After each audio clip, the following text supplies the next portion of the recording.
How we doing, people? Yeah, let me just get set up here.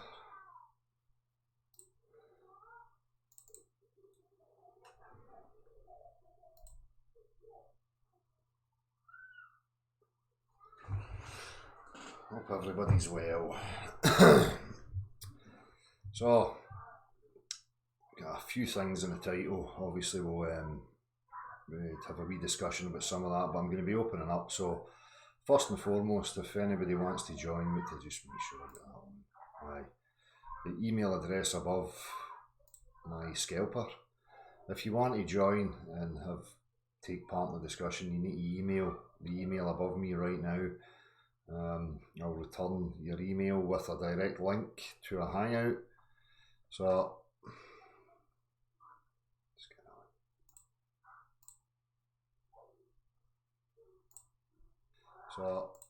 chop. What else do I need? Spare with me a wee second here. I don't know what a wee second is. But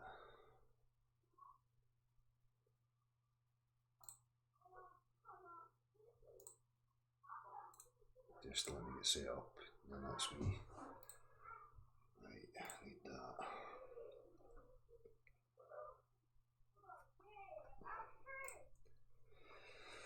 So just a wee quick overview before I go any further for anybody who may come across this. You're asking the question what people like myself are all about.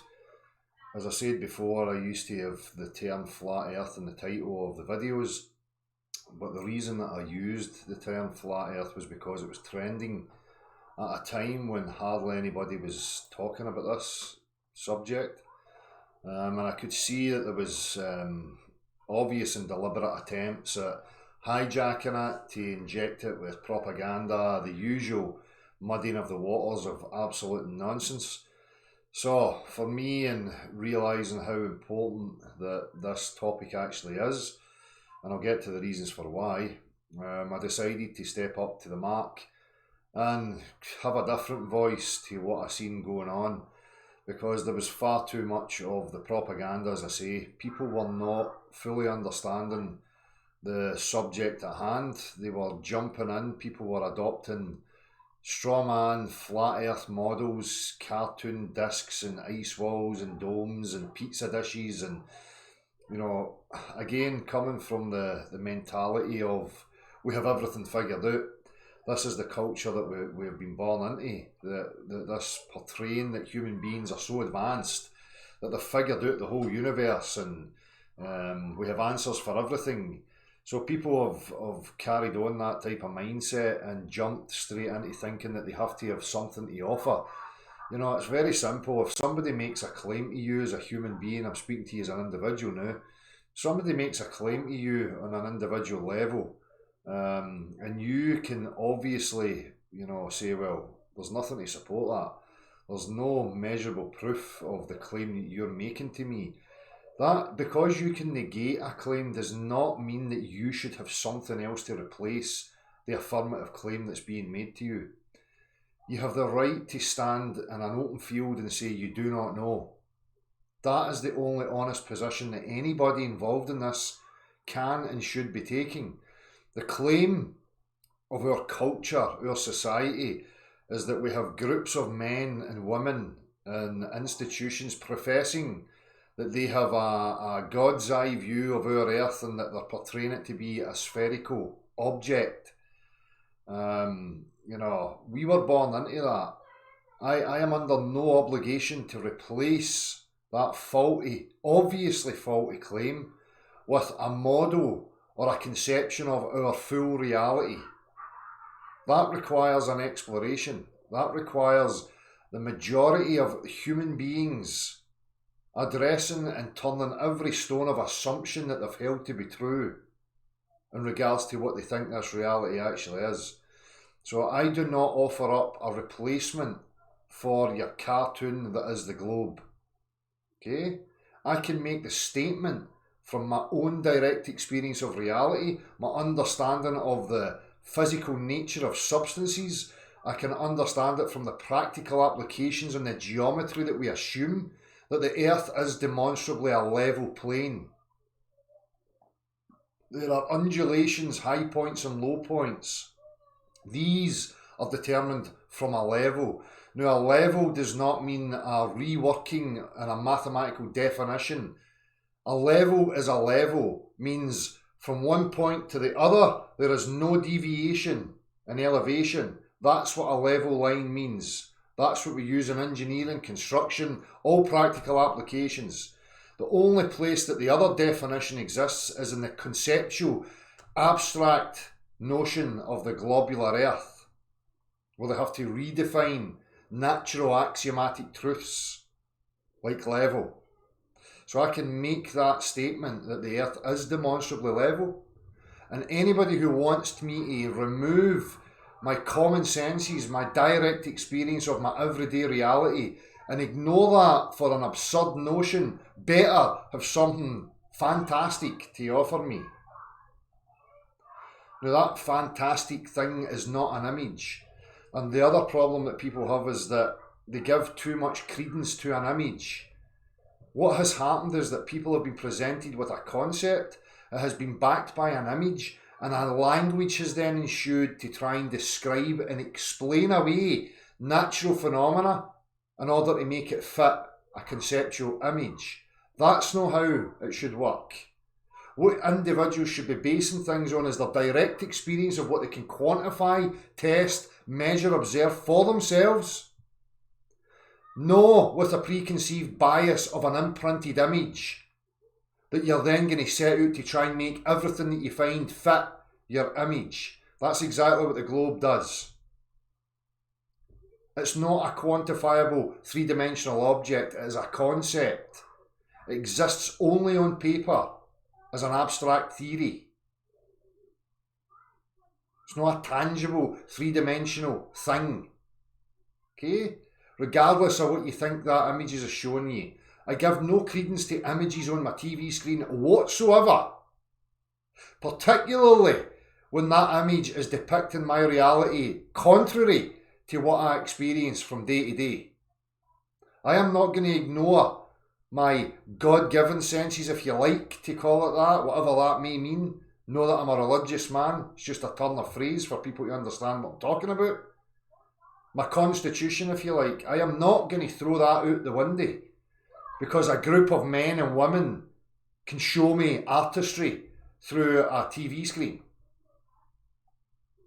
That's the difference.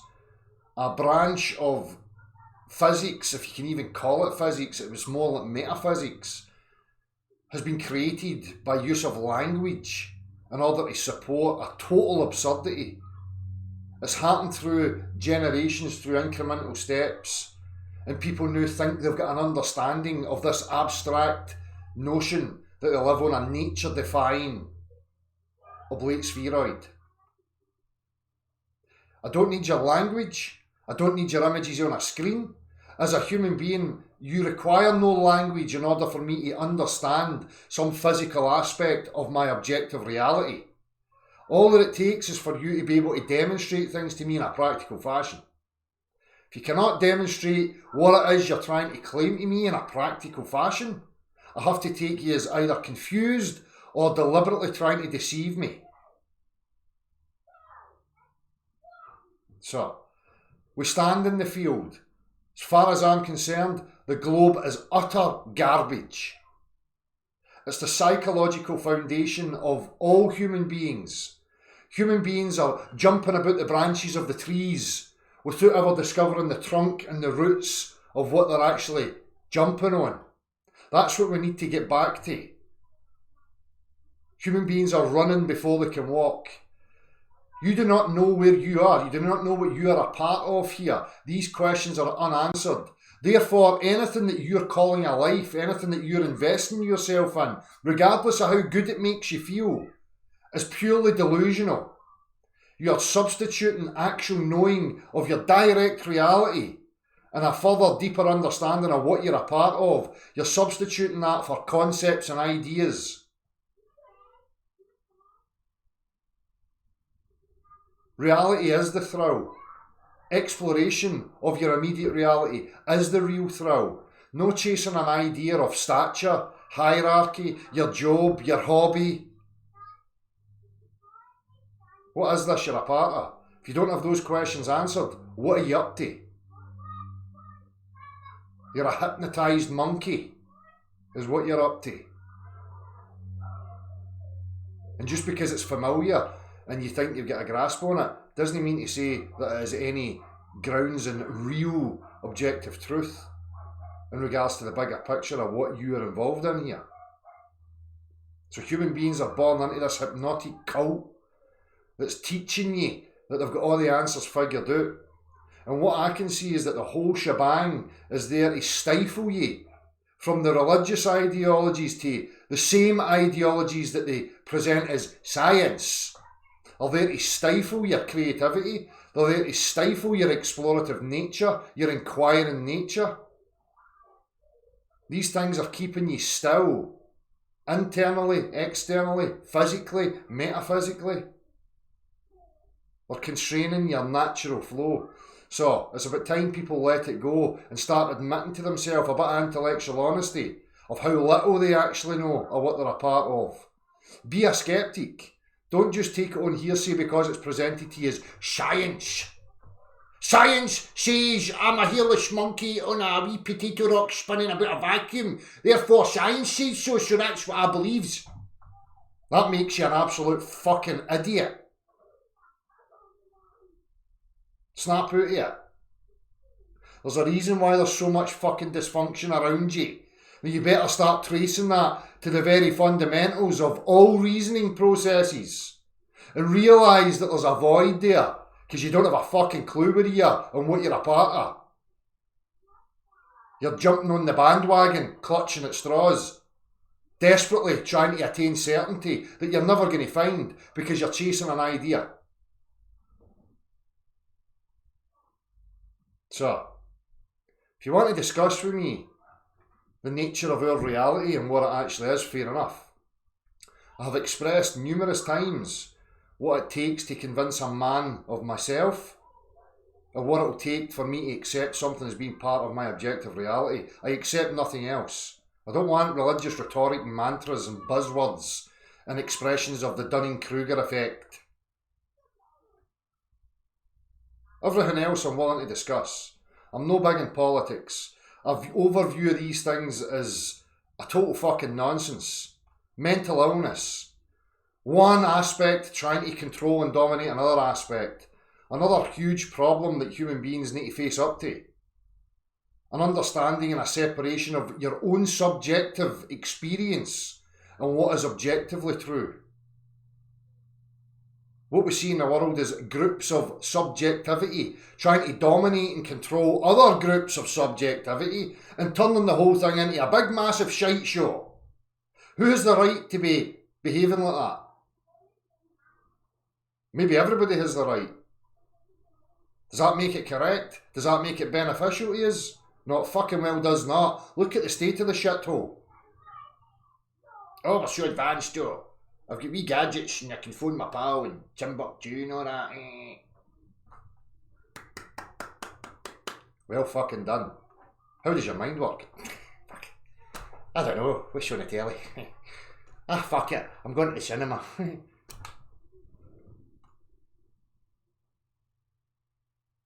This is the complex machinery. This is the technology that you better get to grips with. Because you're using it naively. And through your naivety, your attention and your will is being directed and coerced onto utter fucking crap to the detriment of yourself, your immediate family and the majority around you. It's only benefiting a few. So fucking snap out of it. Quick style. Let's enjoy and embrace the real endeavours of creativity and expression and exploration and start finding out what the fuck this place actually is. Because I tell you what, again, it's not what's being portrayed to you. You're seeing cartoons, you're seeing images on a screen. That's deliberate, to throw you off the scent, to make you think it's all been discovered and there's nothing else, therefore I'll just clutch at my ideas and my concepts that make my fuses good and I'll die. Irresponsible. Get a grip. Anyway, if you would like to join me, as I say, email above the axe wound.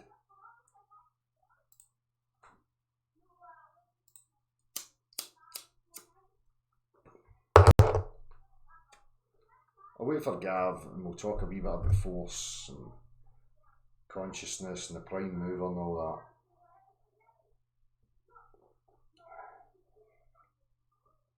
that. They did learn.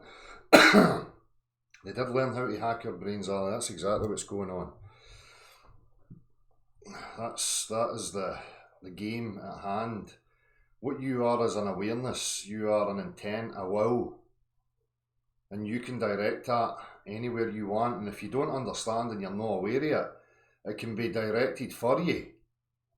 You see this on a small scale when you see entertainers, guys like Derren Brown, who use misdirection and various other tactics in order to make people behave in ways that they have absolutely no memory of. This machine that you are occupying, if you like, is an intricate piece of technology. So you better understand how to recognise yourself within it and understand the processes of the machine. Okay? Because if you don't, then again your will, your intent is going to be directed onto utter nonsense. Well, actual reality slips by.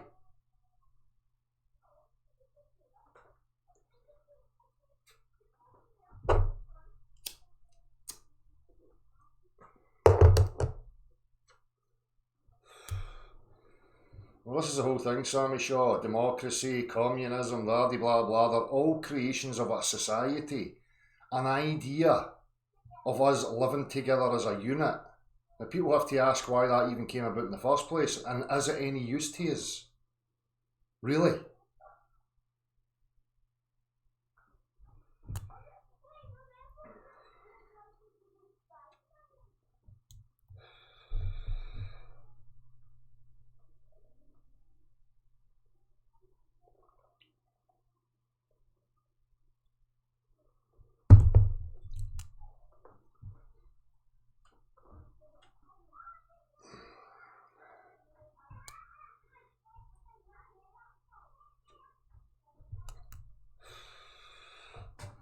So it all comes into your attention.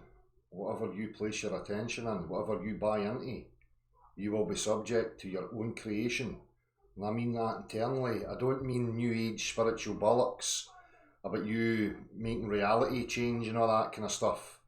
You can make your reality change internally. And physically, by interacting with the physical world, you can make change in it. Okay? But you have to understand what you're emotionally investing in, what you're putting your intent into, your goals, your aspirations. What are they about?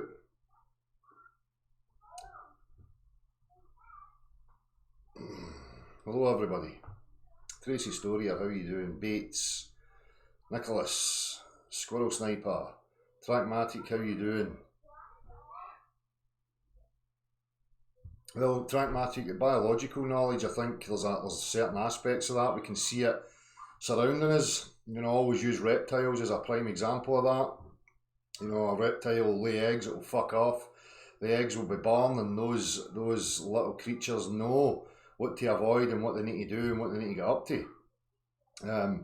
Groupthink, telepathy, I think for me these are the aspects of the real fundamental language that is primary to the spoken word. For me, the spoken word's a retardation of the prime language. First and foremost, before I even speak literal words to a man who speaks a totally different language, there is a subtlety to the real prime language that I read into, and so does everybody else, regardless of whether you're in tune with it or not. That is our language. That is what's of real use to us. Reading intent, expression. Okay?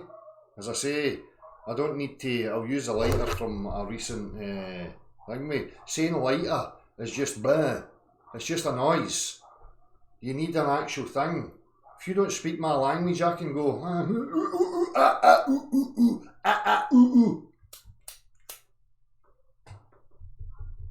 Then you can go. Then you'll know what I'm fucking saying to you.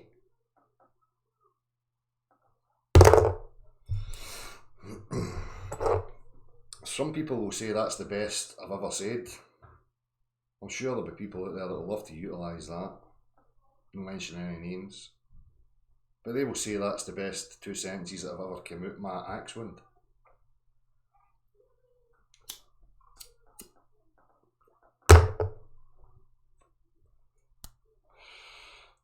We get too caught up in language and our attachments to what it means.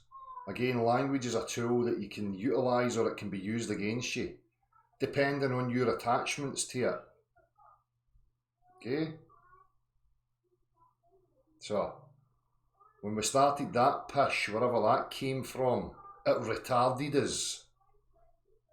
Because we're no longer in touch with the natural language.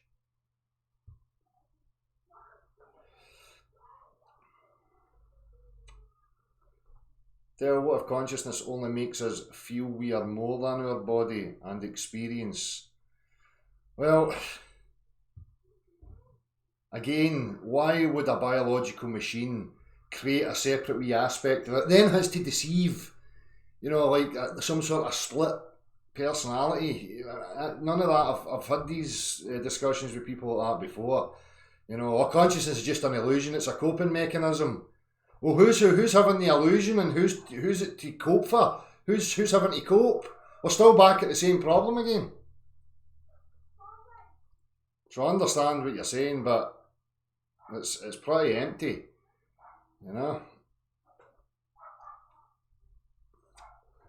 Why would it want to make itself feel that it was more than it was?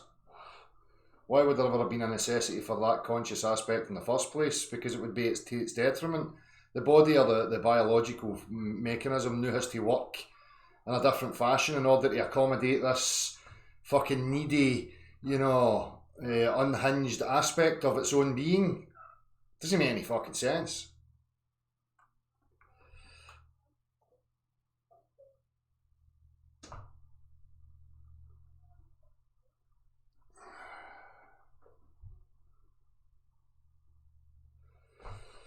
Right.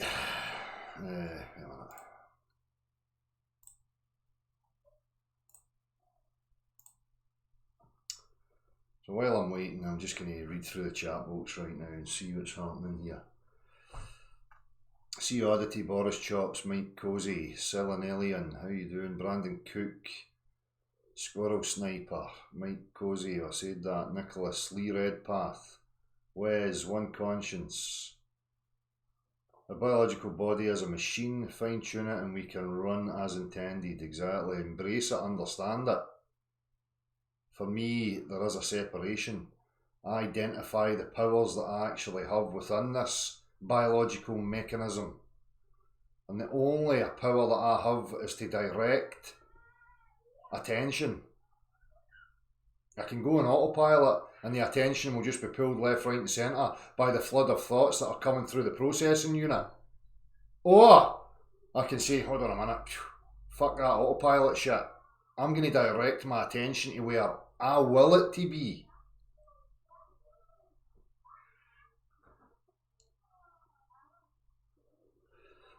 TMF, Gary Missouri, or Flatman, how you doing? Ryan N.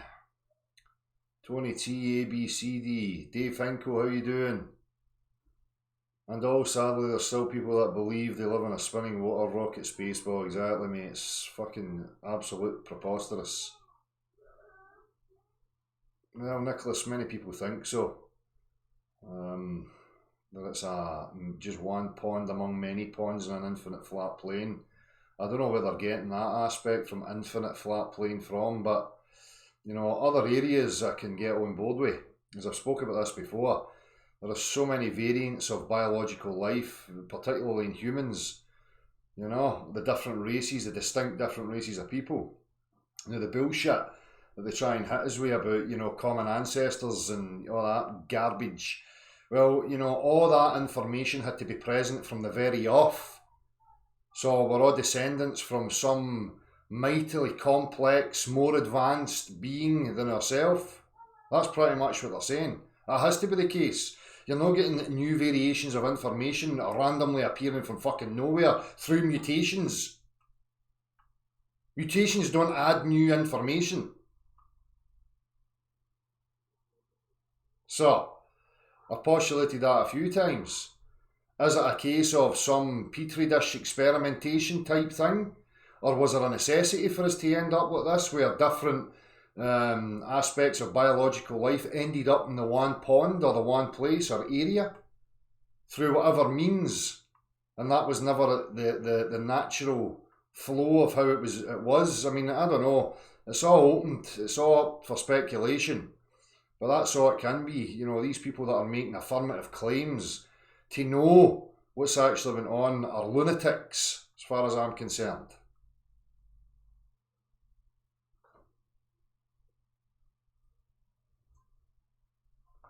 Might be a quarantine zone trackmatic. Very well, maybe so. Again, people have to think about that. What if there's other advanced, you know, areas? Would you really want us retarded fucktards getting in and poisoning that? With our narcissistic fucking selfish tendencies? No, would you fuck? Because any advanced civilization would have moved beyond this, you know, need to dominate and control and subdue other aspects of biological life. I certainly wouldn't want that infecting my advanced, superior civilization. So it's another possibility.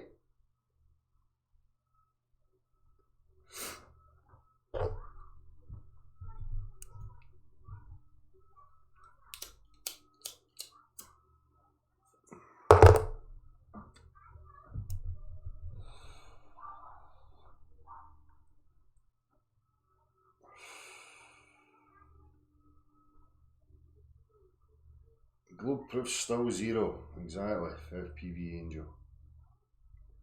Again, you know, beyond this point, there is no dichotomy. These people who are trying to perpetuate dichotomies of the dimensions of our Earth, there only is one objective reality as far as I can fucking make out. You know, so what is there to be debating? Again, when you're seeing people requiring and utilising problematic and sophisticated, idiotic language, and building upon that, language upon language upon language, to try and confirm a wee biased notion that they're clinging desperately to. You know that there's an issue. Because just as I pointed out, do you need a language? Oh. Does he need language? Something's real, fucking show me it. Bring it to me. Demonstrate it. I'm a clever man. I have a very practical mind. Regardless of what your expertise is, if there's some mechanical function to it, there must be a mechanical function to it. I will understand it.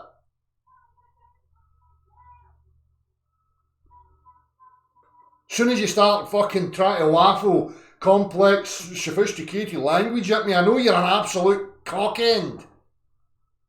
Right up your own ass. You need to wind your neck in and snap out of your little fucking delusion. So I don't give a fuck if you're PhD Superman. Right? And that goes for everybody else. You should have the exact same attitude. You have your own discernment. You are the scientist. You are of the mind and the ability to understand practicality. Everybody has it. What's getting in the way? People have bought into this pseudo-intellectualism and sophisticated of language and shits and ties and mannerisms and all that. So they must be intelligent. Fuck off.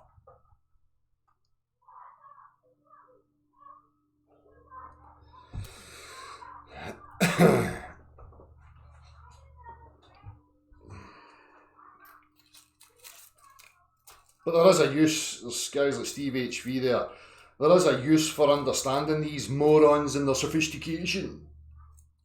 Because you can combat them with their own use of the spoken word by understanding the mechanisms that they utilise and what they're actually meaning. But that doesn't mean to say you're an intellectual either. It just means that you're coming down a level in order to understand these fucking morons. These fucking absolute desperate idiots that think they're something, but they're turning the whole place into a shite show.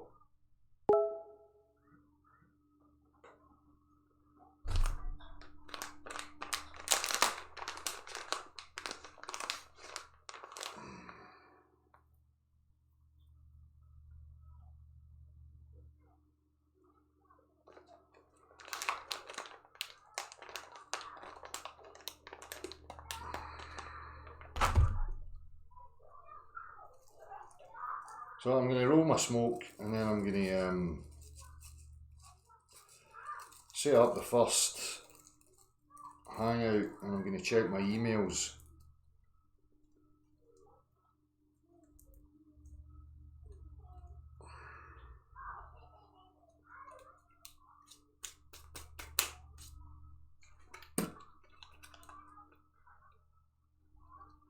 Exactly, Pragmatic. It's a fucking total shambolic mess under the guise of super intellectuals. 14.5 billion years ago, and all that stuff.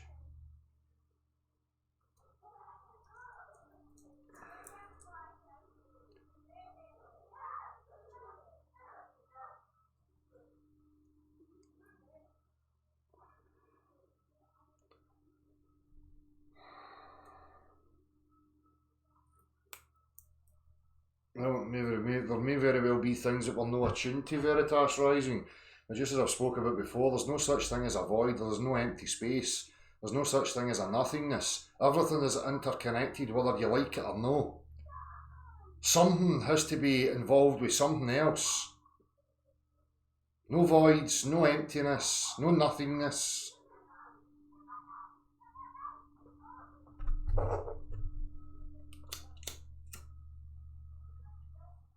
Right. So if you're going to put questions or anything in that chat box, just wait until I'm back and my attention's on it, Gal. I'm just going to send you a wee link right now.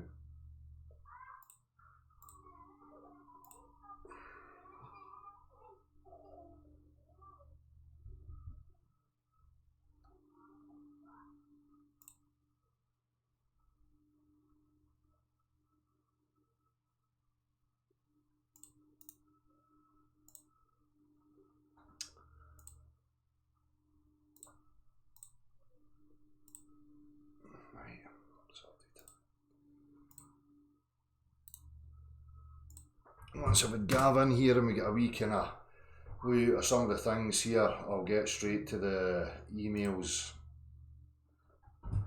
and open up.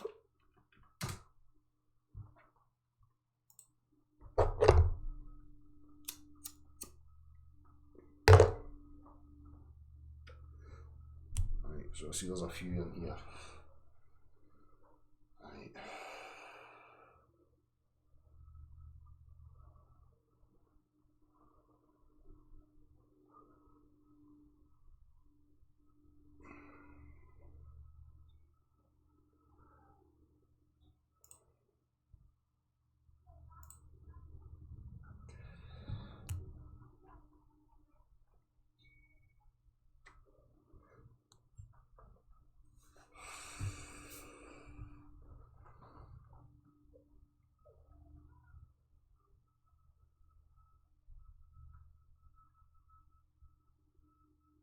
That's a good one, Pragmatic.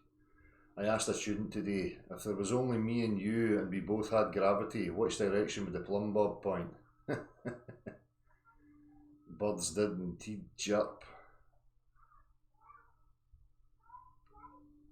Gav, that link's sent. Did you get it?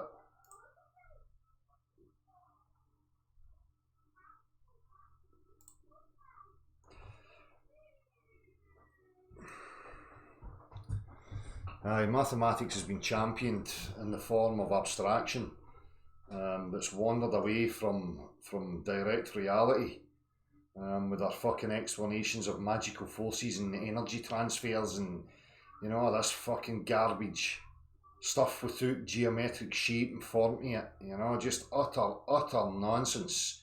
Wee tiny space balls, big massive space balls and voids and empty spaces in between and all that. And in the void and the empty space between, there's magical, mystical stuffs. Black holes and counter space and all that fucking crap. Dark matter and dark energy and all that more. Sounds like a fucking Hollywood movie script, if you ask me.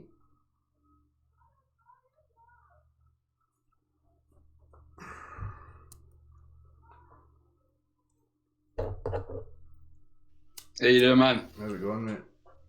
Ah, sound. Happy Sunday and all that. Yes. You look as though you've got a bit of sunshine. Aye, for a wee change. For a wee change, for fuck's sake, this is doing that again. Hold on, mate. I need to shut all that down. You want me to dial back in? No, it's just so that I can, when I share the screen, it connects to the hangouty thing. So that should be us now. Right, wait a minute. I don't need to be there. Right, that's us now, mate. How's it going? Right. You alright? Ah, good. Aye. So, I think you should kick it off with your wee puzzle. So, okay, a wee puzzle for everybody. Yeah, why not? Let me just do that then. Hold on. Let me share my screen.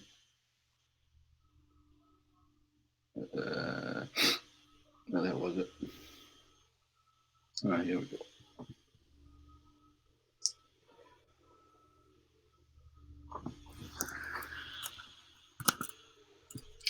So, that's the right one day. Oh, I've got you present anyway, so it should come up, no bother. You need to screen share. You're no screen share. Ah, there you go. Screen share now, though, right? Yeah. And aye, this was just a wee how should I say, blast into the past, and the idea behind this was to show some of the, how should I say, the previous philosophers, natural philosophers, or physicists, or mathematicians, and their thinking a couple of 100 years ago, Dale, and to show that a lot of the topics that are being discussed now in this age, on this platform and on other platforms, have still not been solved. And it was just to show a little bit of how some of the, let's call it, people thought in the past, and how that might relate to the way we think now. And hopefully it triggers some provocative thought. Yeah. So I'm going to show some quotes of certain people. And the question is just, who is this guy that's saying these things, right? And it might be, a little bit of a puzzle for people afterwards to realize who it is, and what this man stands for. So I'll just jump right into it. So this man was talking about natural science. His most famous book is one called Mechanica. And he talks about the role of mechanics in natural philosophy. So mechanics is all about the motion of bodies, basically, right? Of physical bodies. And the other thing that really interested him was, what is the actual essence of a material body? And he basically came to the conclusion that, the commitment to all causes of change and motion must be through contact of some kind. Yeah. And, we've talked about this a couple of times, privately and also online here, Dale, that, it's obvious that there must be something that is making contact with something else across a specific surface area to apply some kind of pressure or whatever, right? A push. So a push, exactly. So, so what this guy's book was all about was dividing, if you like, natural science into kind of three things. One was talking and looking at the bodies that are at rest, which is what you would call statics. That might be like a house, You talk about the statics of how these things are built, for example. And then mechanics, which is the bodies in motion, And one of the big things that, he said also was that, metaphysics has its place, right? Even though it has nothing to do directly with material physical bodies, we have to reason about that to understand what the truth is of one and two and where they come from. So that's kind of preoccupied with the nature and the properties. And metaphysics helps us because these investigations aren't necessarily trivial, looking at statics and mechanics. So what he did was he kind of started off looking at points And then he went on to look at forces and motions and rigid bodies and fluids and then gases. And, his take on the whole thing was that there is a kind of internal mechanical connection in these bodies. Yeah. And obviously he applied mathematical principles, whereas that's the word function. When you see the word function, it usually means some kind of mapping or relation between two things, right? It's what mathematicians talk about all the time. Yeah. But he looked at the thing as a kind of internal mechanical connection. And when he was thinking about what is the actual essence of a body, then this guy thought about four things: impenetrability, extension, which is, if you like, the figure and the shape; mobility, things in motion; and the way things persist if they're already in a state of motion. So you have these four candidates, if you like, for the essence of matter. And one of the things that's important for him is the well-known fact that two bodies cannot occupy the same space at the same time, which is absolutely obvious to everybody who lives, right? That's not possible. So he basically came to the conclusion that impenetrable or impenetrability is the essence of matter. So you have to look at the matter and understand whether can you actually go through it. Is it in some way, blocking your path? In which case, if it was blocking your path, you'd need to push it out of the way, for example. Yeah. And that all these candidates, the other candidates, all really depend on this essence of impenetrability. And he went further and he said that bodies can basically have two different kind of things. So there can be coarse matter and there can be subtle matter. Coarse matter being, objects in the real world that we fully understand, trees, rocks, all that stuff. And subtle matter being something very fine, which we cannot see, which we cannot necessarily feel. And that's what he called the ether. Yeah? Yeah. Now, he went on to do fairly complex theories about how the ether behaves, even going as far as to being able to describe the gravity, i.e. the appearance we have of things falling and appearing to attract each other. Now, we know it's nonsense that masses don't do that, but his postulation is that basically the ether is like a pressure, and because it's being moved in certain directions, it actually obeys this 1/r² relation, which is, if you like, the fundamental behind how we describe gravity nowadays. So he had a completely on what on these properties of bodies and how they move towards each other or move away from each other, and he describes it all in terms of there has to be an ether, and within this ether there were mechanical forces pushing it. So that's, if you like, just as a kind of summary. He was also of the opinion that this subtle matter is everywhere, that it invades all the pores of bodies and surrounds us all the time, and that it's elastic in a way. It has a permeability. You can push it around and it will deform and shape, but at the same time, it's not necessarily penetrable, but it is elastic. Yeah. He also said that, as far as he was concerned, there is no such thing as a void. All of space is either filled with these bodies of matter or with the subtle stuff, the ether stuff. So just to clarify that for people, even in your perception of everyday reality right now, you're looking at objects around you and you perceive what you would call a space between. But there has to be something connecting you and those other things, because there is no such thing as a void. There is nothingness. There is no nothingness between you and everything else that is a part of your existence. So when they're talking about the ether, that's what they're referencing, that everything's connected by this ultimate medium. Exactly. Now, he says, this is one of his quotes: given that the world is a plenum, we can ascribe all change to the change through contact. So anything that's changing has to be coming in contact with something. He said gravitational attraction is not a property of bodies. There is no such thing as gravitational mass or gravitational force, but that this appearance of bodies moving towards each other or departing or falling has to do with an unequal pressure of the ether and things being pushed Yeah. And that net excess of pushing forces is what we call the weight of a body. Yeah. So if you like, an explanation through relative density would be another way of looking at it. Yeah. So, and all change is through contact. So anything that's in motion or anything that's put into motion has to have something pressing or pressurising on something else. All motion is created by something pushing against it. There has to be a source that's pressing against something else.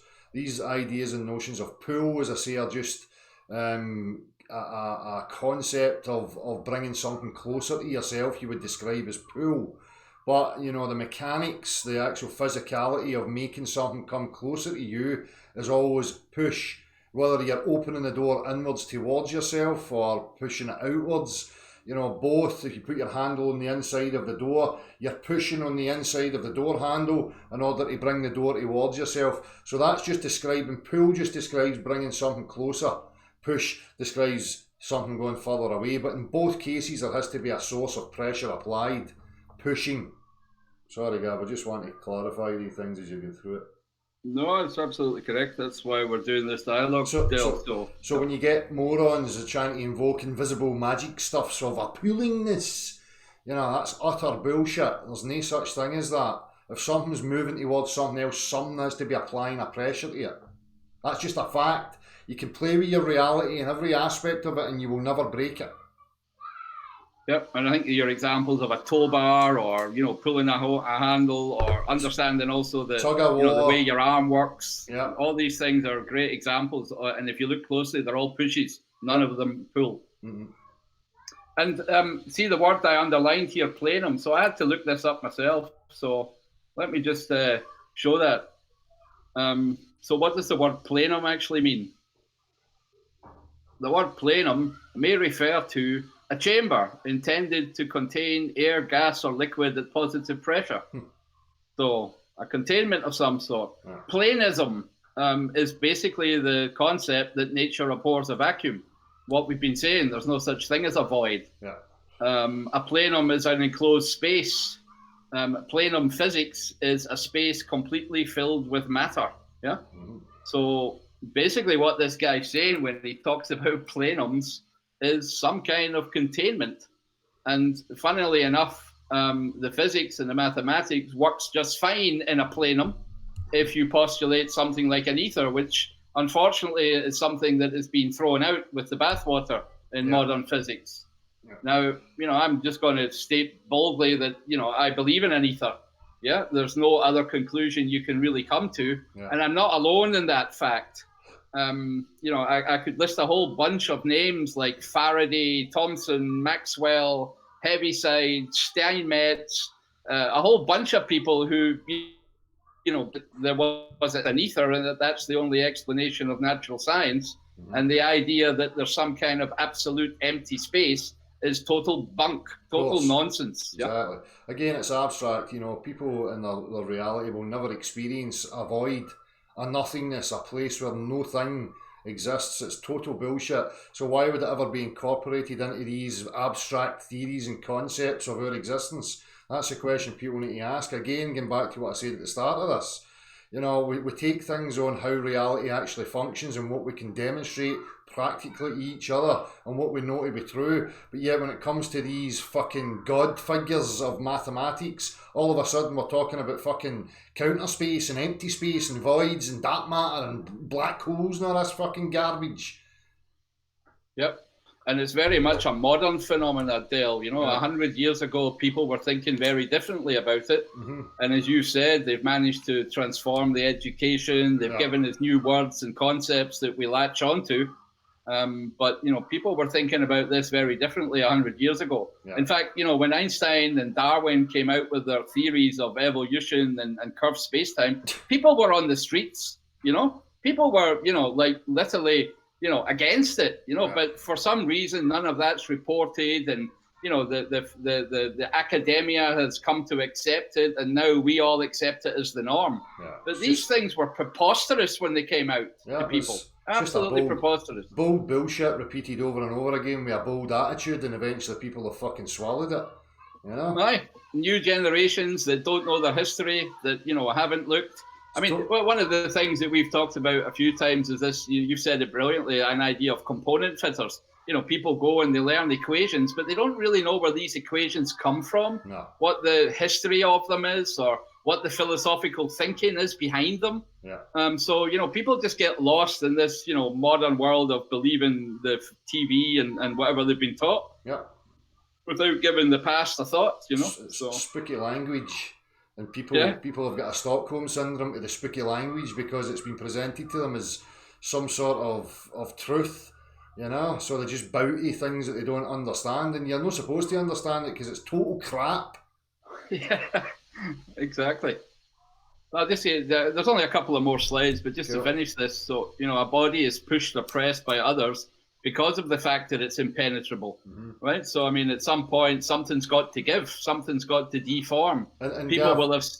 Sorry, I just want to interject and add into here, because again, as I've experienced numerous times through my life, when you're contemplating and you're thinking through your own processes and analysing your own reality, you come to certain junctions or certain realisations through your own workings. I was never academically trained, didn't give a fuck about school, never had people run about me to guide me apart from my own thoughts, my own discernment, my own resolve, and you come to the realisations through your determination to understand and to break away the bullshit.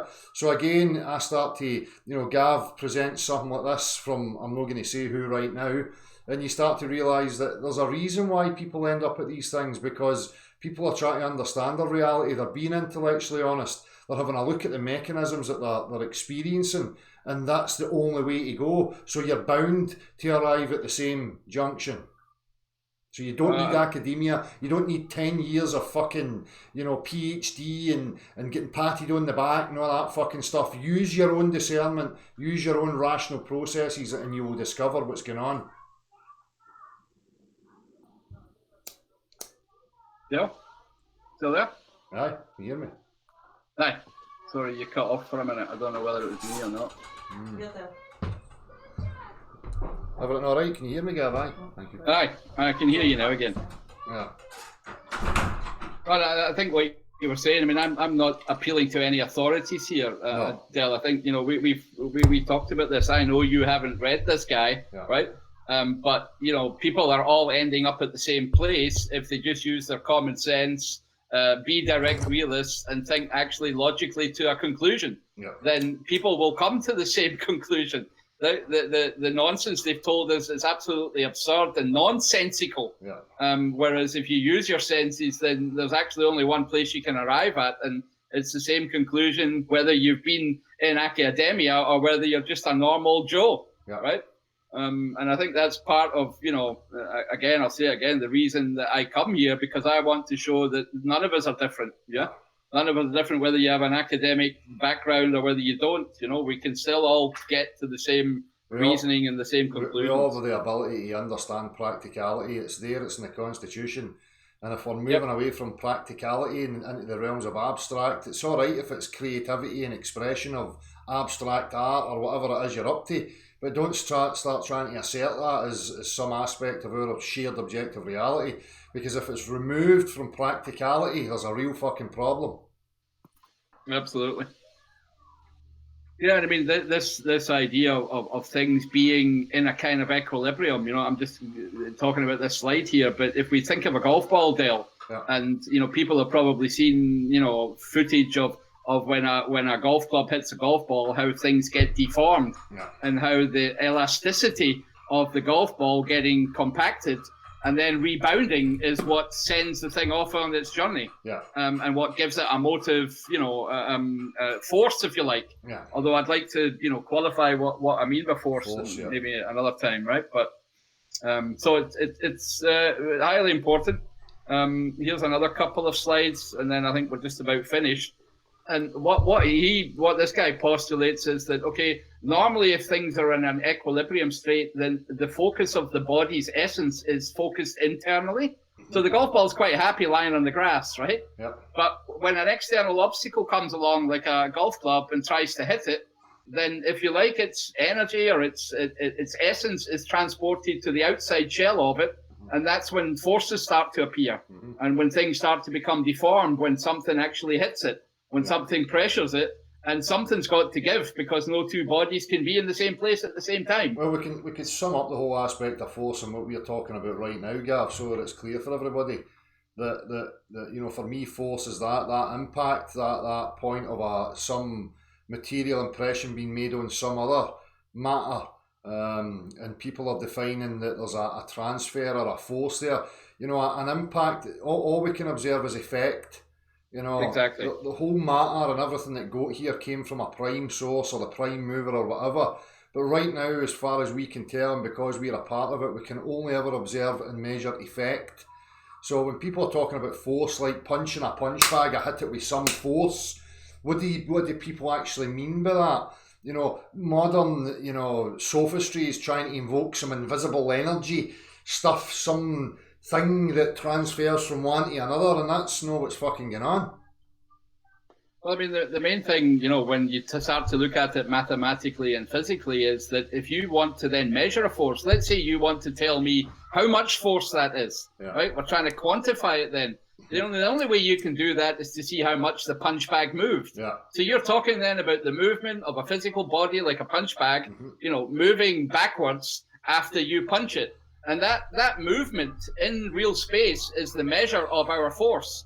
But that's all we're seeing, right? We're only seeing the effect, and we're only allowed to or able to measure the effect of these things. Yeah. We don't see the cause of it, right? No. We see the effects of them. Which is why it all comes back to the prime mover, which again is why you can see how they ended up at Big Bang.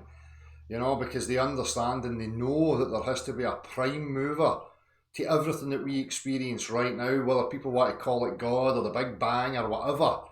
You know, but we're a part of the effect right now, and that's all that we can interpret as effect. Getting to the ultimate root of what I would consider the force is the big question, the big pursuit.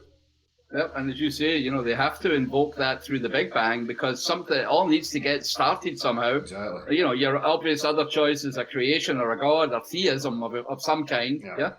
And we seem to be get given only those two options, and maybe there is a third, Dale. Maybe right? So I don't want to just take those two options because I know, generally speaking, when they give me two, then they're both bullshit. No, that's you know, that's why we come down to the two categories of materialism or idealism, if that's even correct. I don't know if I'm using the right words there, but basically matter, you know, and dead matter was just appearing itself from nowhere, no rhyme or reason to it. Or it was, you know, coming from a source of intent, you know, something intended this to happen. You know, which is why you end up with that dichotomy of the materialist and the religious people and whatever else, you know. But as Gav says, there might be another option that we've just not fully considered, which is why it's important not to ascribe yourself to a particular dogma or a bias. You need to remain open to the possibilities and let's just investigate and leave no stone unturned on our assumptions and see what's actually what. Question the whole fucking shebang. See where it takes us. Yep. And maybe I should just tell people who this guy was, shall I? Let me just share my screen, just so that people understand that this is not just... Well, I'm just going to type in here. Can you see my screen again, Dale? Yep. So I'm just going to type in here, you know, who are the most famous mathematicians, yeah? Yeah. Again, no appealing to authorities, or, you know, there's no real relevance to this apart from, you know, why, you know, people like this that are held in huge regard are saying these things, you know. So we passed over quite a few of them, but it's this guy here, Mr. Leonhard Euler, who is taken to be the best mathematician ever, right? Yep. You know, it doesn't matter if you Google a few of these things, famous or best mathematician, then you'll basically get to, you know, most best mathematicians. You'll get a list, and Euler's always in the list. He's either the first, the second, or the third in any of the things. So again, as you say, we're not appealing to authority.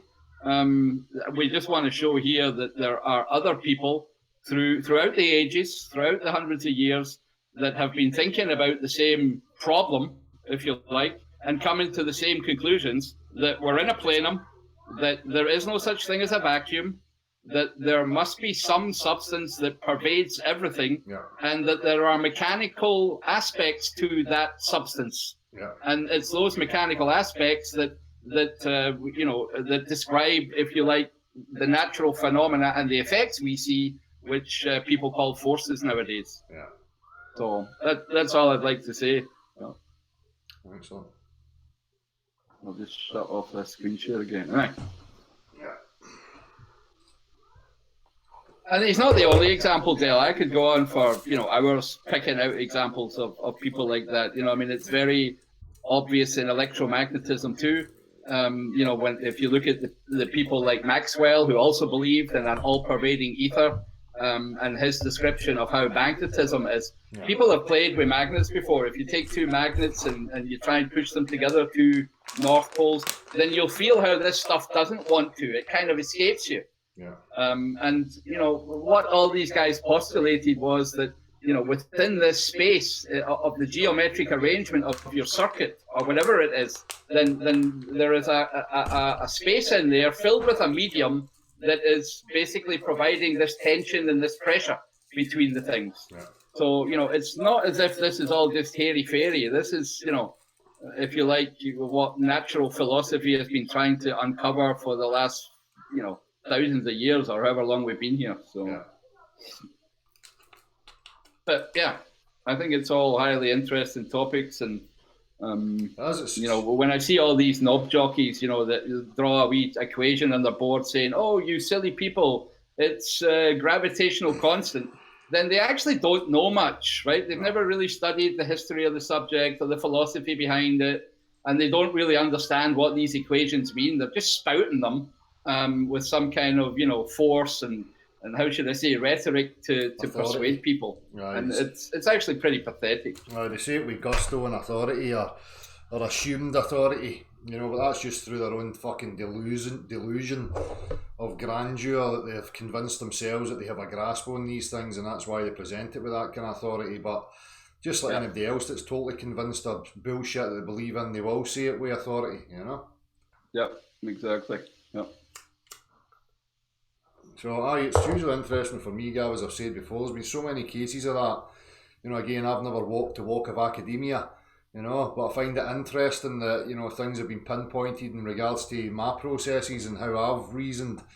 Where somebody will come along and they'll say whether it's a Socratic method or, Euler or whatever else, and you start to realise, well, of course, if you're asking the questions intently and keeping focus on it and pushing with it, you're going to end up at the same junctions as these people did. Again, it's not about being a superior intellect or in a competition sense. It's just about being a discerning human being, and for me, asking the relevant and important questions of your actual existence, rather than just taking it all for granted and living in pure ignorance. Yep. Well, as we've said many a time, Dale, it's actually going back to the start and looking at the first principles. There's no point about us arguing things down the road. We have to all look at exactly where these things come from. Right. I think in your intro, you were also talking about how we need a natural language before we can put words on top. Yeah? Like, the example of a lighter, which is a perfect example. We don't need words to be able to convey and demonstrate those things. We both know exactly what is meant without uttering one syllable. And the same way, I don't need to write a mathematical equation to know what water is level. Exactly. Right? I just need to point at it or pick it up and move it one place and make gesticulating gestures, and everybody knows what is meant, right? Exactly. So, and these things are really important, that if we look back at the beginnings of these things, that's where we're going to find where we went wrong, where the deception happened, why we're being tricked into believing things. So, misdirected. So, aye. That's it. It's the base language. As I say, you can see it everywhere in reality. You don't need a spoken word to convey some practical aspect of a shared reality. And I've said this before. It's fair enough when there's a particular avenue of expertise in regards to some complexity of mechanism, like mechanics, for talking's sake, of the automotive industry.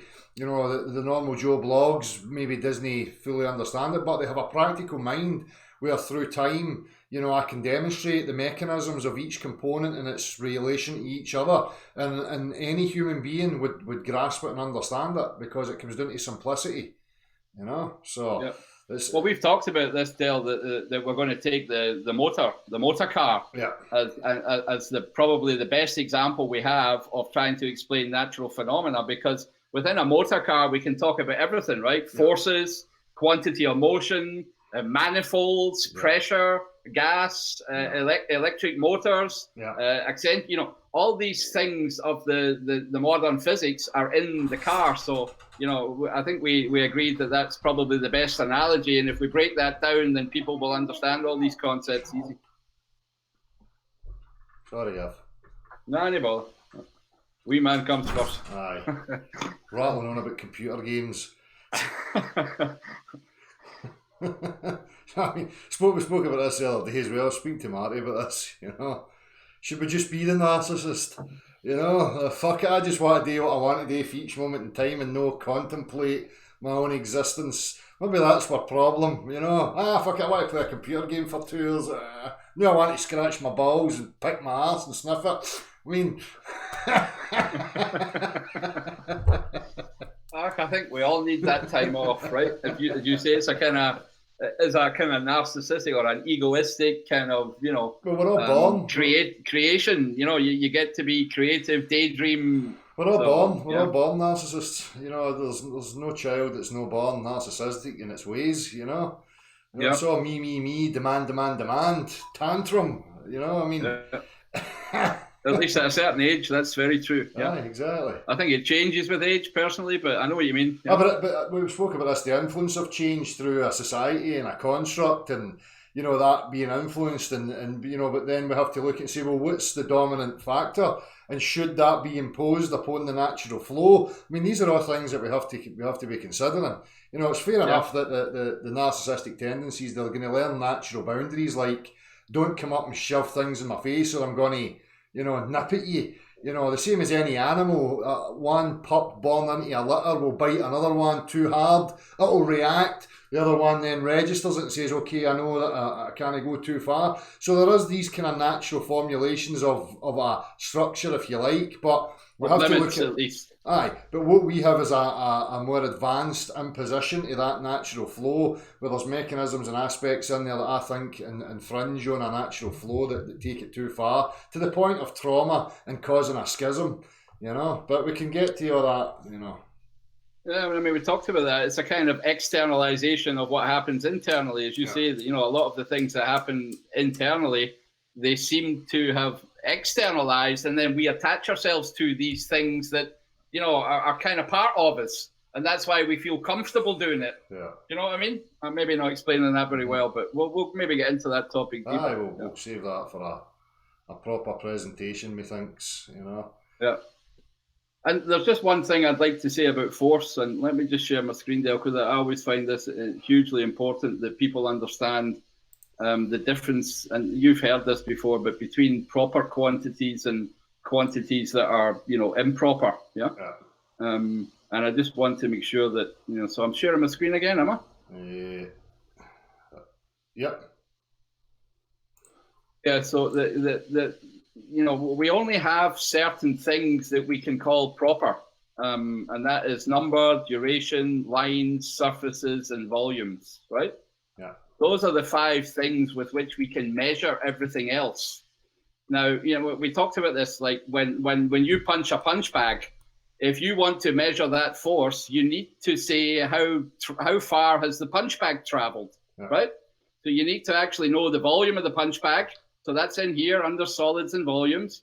You need to understand how much distance it's moved. That's in here with length, and only if you can then quantify your force by the amount the punch bag moves, then that's your measurement of it. Yeah. So there are things that are real, and which in the old days they called proper quantities, and then there's the things that are improper quantities. And I've said this before, speed is the best example of it. Speed is something which is not real. Mm-hmm. Speed is a relationship between the distance and the time, but of itself it does not exist. No. Right? The only way for you to measure speed is to measure a distance and measure a time. You can't do it any other way, right? And once you define something like that and you give it its proper definition in terms of distance and time, then I can tell you what's twice the speed, I can tell you what's half the speed, and I can find ratios between them. And that's all that mathematics does. Mathematics and physics is all about finding these ratios and defining quantities, if you like. And I really want people to get to grips with that, because when we then talk about force, it's basically the same thing. So here's a definition of Newtonian forces. Newton defined forces in two different ways. He says it's either the velocity generated in a given time, or it's a quantity of motion generated in a given time. Yeah. And these are actually two different things. The quantity of motion is what we now term nowadays momentum, which is mass times speed. And the other one that came out of this whole debacle in the 1700s was the other equation, a half mv squared. And a half mv squared is what we now call energy. And that's the introduction of those two different types of describing what a force means is what gives us the rocket equation and escape velocities for bullshit spaceballs. Or down here in the real world, it gives us the force with which bodies move and hit each other. Yeah. And that's the real world, Dale, right? That's the real world where we have bodies and we have a thing called an ether, which we don't really understand. And the other one is just bullshit spaceballs and empty voids, which mean nothing. Yeah. So. And mystical, magical forces. And mystical, magical stuff. Yeah. But I have to keep hammering that home, because I know it's maybe not something that people hear all the time. They'll jump to using equations, but they won't understand the actual definition of what a force is. It's not a real thing. It's us trying to put a relationship to something that is in motion. Yeah. That's what a force is all about, right? Yeah. So, and we say it's certainly not a cause of anything. We don't know what the cause is. No, well, that's it. The cause for me is what I would define as the force, the prime mover, the ultimate, the baseline of what we experience in reality, the thing that put everything into motion and continues. What gets it all going. Yeah.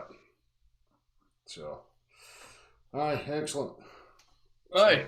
I don't know if you want to, I think open up you wanted to anyway, so I'll just go quiet and listen in and interject. Right. If I've got something to say. So again, you need to email the above email address, people. I'm just going to come to my emails just now and take it from the first. So, where are we? What are we doing here? I'll be back in a sec, Dylan. No worries. Oh, Nick, I see you've emailed as well. Nice one, mate. If you hear this, I'll get to that. Kieran, I'd like to chat tonight if you have time in the room. Okay, Kieran.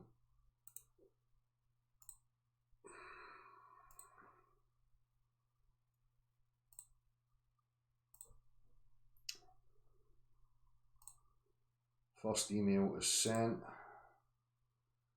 What ones have we got here? Jonathan Allen, Jacob Veritas, Margaret. Okay. Cool. There's a few there.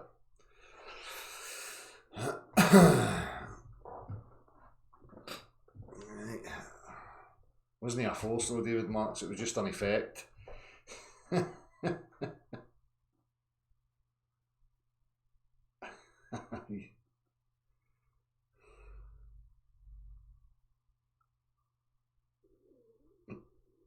It's not that hard, riddle me that. It comes down to simplicity.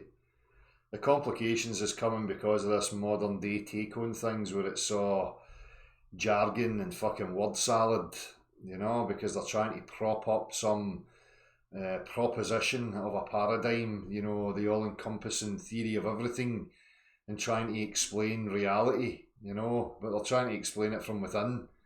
You're part of it, and then you're part of the effect, and these fucking dipshits are trying to tell you how it all came and what the ultimate cause was. Although, if you've heard that before, I think it was Terence McKenna that coined that term.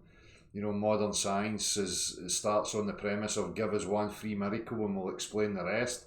Well, the free miracle is how it all got here. What the prime mover actually was. The only thing they can express and try and explain is the effects thereafter. So interactions between solid-bodied matter, and that's what they're describing or trying to describe, to a point where it is real physicality and part of actual reality, and then they just wander away into the realms of abstract fucking nonsensical jobby, you know? So, anyway.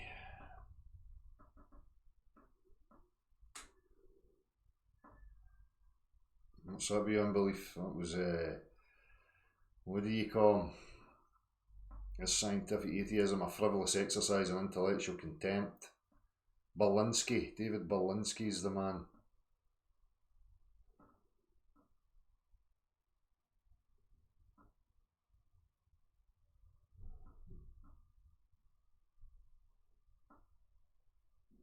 Schizophrenia, I would say schizophrenia is an absolutely normal reaction to the abnormal construct that we've created. It's this abnormal construct that we've created that's the fucking mental illness. Schizophrenia is just a byproduct, that's just another effect of something that came before, which is the creation of this bullshit structure that we have right now. Same as depression and all these things, normal reactions to abnormal situations.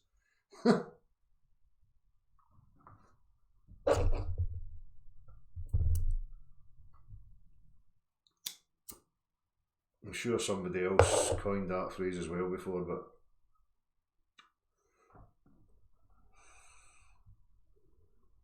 that's it, Pragmatic. For me, there is, limits to our comprehension. We're part of the effect. None of us were present or part of the prime mover, the initial force, if you like, that put this whole thing into motion. So if you're born into this and part of the effect, you can only ever observe and witness effect. And how are we going to get outside it? It's like being a wee being inside a PC and describing the effects and then making postulations about what's encompassing it. You'll never know until you're removed from it and you're actually outside of the physical construct to be able to understand it further. So it's just desperately clutching at straws to try and have certainty. That's exactly what they're up to.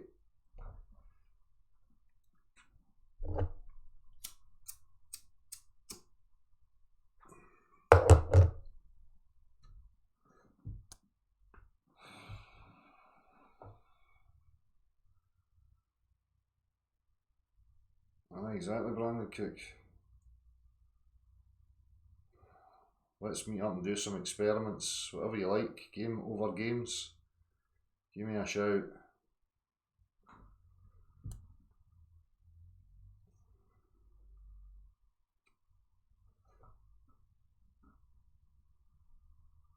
No, I've never heard of that unknown identity. I'm a slut. Oh, fucking brilliant. I'm a slut.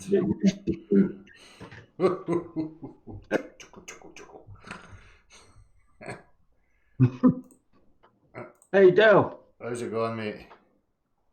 Yeah, good, mate. Yourself? Yeah, I'm alright. Yeah, good. Yeah, sorry about that. Always takes me a little while to. Yeah, you need to turn the YouTube video down, mate. You need to see the YouTube thing. Just turn the volume off on it. I will. Hey, Dale. How's that? I think so. I think that's us. Is that better? Aye, it's just if you've got YouTube on and you're watching it, there's a 30-second delay or something. So if you're trying to listen through that, you're going to get annoyed. You're going to get affected by that. So. Okay.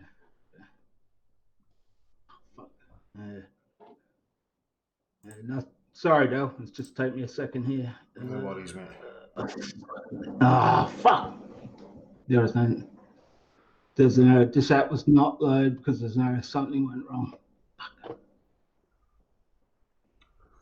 It's alright. Yeah. I can hear you anyway, mate. I can hear you and see you, so. I'm having, sorry, I just had a bit of technical trouble here, which is no great surprise. Fuck. Man. Oh, here we go. Is that the volume there?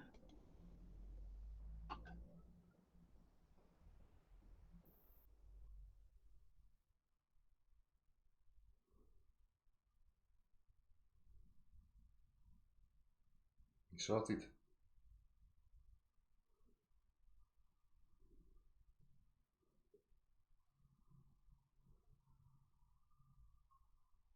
You hear me? What's going on? Can you hear me now, Bill? Can hear you now, mate. Yeah, I can hear you. You're not getting feedback, are you? No, that's us. We're sorted now. Excellent, excellent. No worries. Yeah, got there in the end. How you been, mate? Right? Yeah, good, man. Good.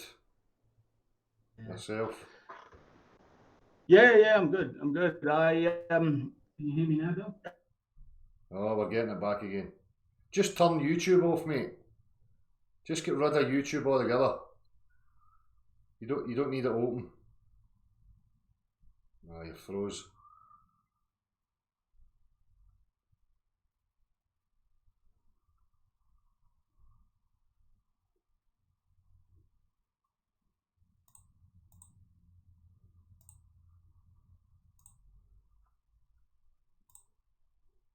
Gone.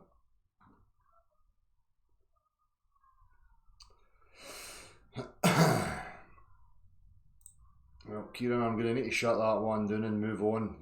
If you're experiencing technical difficulties, obviously you're welcome to come back again, mate, but I'm going to have to move on and open another one up.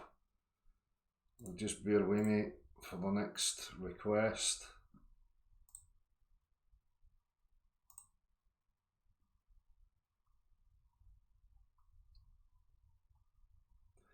Just remember, people, when you're coming in here, there's absolutely no requirement for you to have YouTube on. If you're just interested in seeing yourself on the telly, you can wait till later and then you can watch it back and see yourself on the telly. But you don't need YouTube when I send you the link, because you're coming into Google Hangouts and there's going to be a delay between us speaking and what comes on YouTube. So even if you have got YouTube opened, you need to remember to hit the mute button on the video of YouTube that you're watching right now, or it's just going to interfere. Not that I'm saying that's what you were doing, Kieran, you know. But look, Mum, I'm on the TV. Speaking to the guy with the big axe wound in his face. I've made it.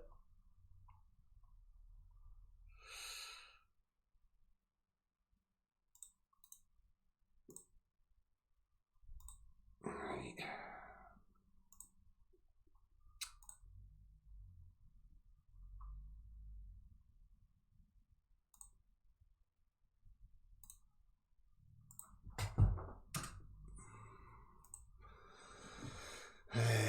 Right, so Jonathan, I've watched some of your YouTube videos and find them interesting, and you have mentioned numerous topics that are new to me and I'd like to learn more about them.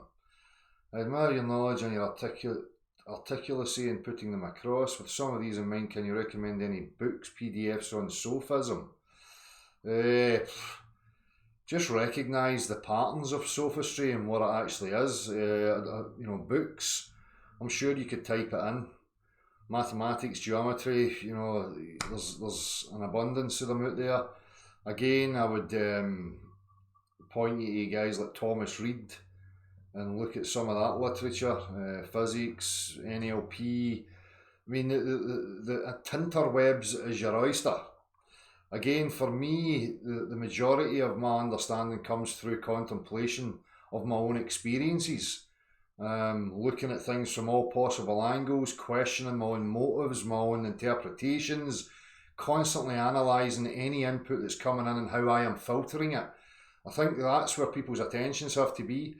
Again, you may get some trigger of realisation from some literature or somebody on Tinterwebs saying something to you, but I wouldn't lay your hat there and use that as your method of resolve. You have to question your own being, question your own discernment, your own processing, your own filtration of information, input, output. You know, it's all about you. You know, linguistics, NLP, sophism, they're just useful words in order to express to somebody else what we're actually discussing. And that's about it. I live in Glasgow. I would have liked to have attended your recent meetup at your house, but unfortunately I was away in England and work at the time. But hopefully I'll be able to come along to the next one. No worries, Jonathan. Just a comment on that, Dales. You know, the most of the information that we need is already out there. It's just really a matter of what you turn your attention to. Yeah. And as you quite rightly point out, you have to do the hard work yourself. Exactly. You know, nobody can take it off of you. There's no point in just believing something that somebody's written, or believe in me, or believe in yourself. Right? You have to go out and do the work for yourself to really come to the knowing and the realization of what's going on. Exactly. And the other aspect is people like to be windswept and interesting, so they'll gauge an overview of something. They'll select some buzzwords and phrases that they think sound intellectual, and just that's enough to satisfy their projections. So people have to be aware of these things as well. Pursue what you really are interested in and where your own being is, you know. No just clutching at things to try and sound like you've got a wider vocabulary, so that you sound more intellectual and there'll be more depth, you know. Well, and I think it really is important that people look at these logical fallacies. I mean, we've talked about this a lot, you know, and there is great material on the internet, short videos explaining what a logical fallacy is, you know, to recognize false premises or, you know, assumptions that are not immediately, you know, cognizable. Everybody does it sometimes. You do it yourself, where you make assumptions to things without even realizing it. And it's knowing yourself that will allow you to see it in others. Well, that's the whole process for me. It's identifying yourself, being totally brutally honest with yourself at all times. And you will naturally understand the deceptions within you internally, regardless of what anybody else is offering. So we speak about it. There's guys like Steve HV, who you'll see in the chat box here. Click the wee 3 dots next to his name, take you to his channel.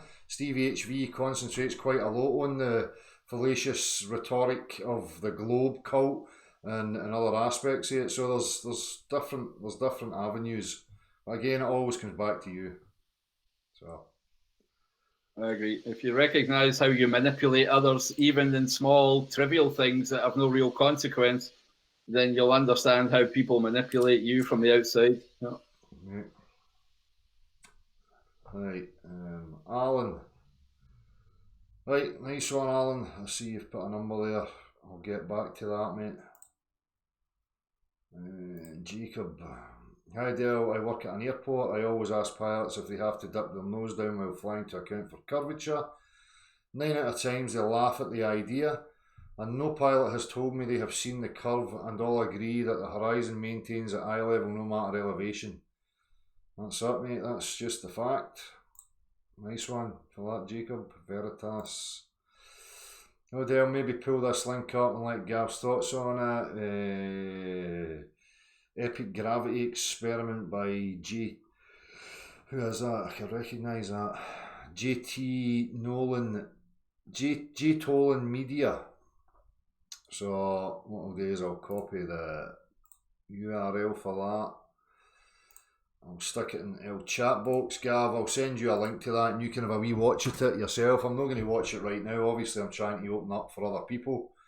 So I've stuck it in the chat box, Veritas Rising. And Gav, I'm going to send it to you right now as well. I'm remembering. Since there's a request for you to have a wee view of it. Yeah, cheers, man. I will. Right. No rubbish in it all, Veritas Rising. It's just no the format of this evening. That doesn't mean to say I'm neglecting it. So it's been shared there and we'll have a look at it. Margaret. Hi Dale and Gavin. I wish I would have known about you and Gavin when I first found out about the level plane only 8 months ago. I really appreciate you two pointing me in the directions where I can find out things for myself. I don't have any education in rhetoric or even any kind of logical thinking, so of course I came off to my family as a complete loon, attempting to answer questions about why would everybody lie and so on and so forth. I never stuck to the first principles, like how water always behaves and gases need to be contained. Instead, I just kept trying to answer questions about stuff I have no idea about, such as the sun and moon. Well, that's often a method that you'll see people, particularly with some sort of belief system. They have heard these things, the place that's been presented to them as some sort of relevance.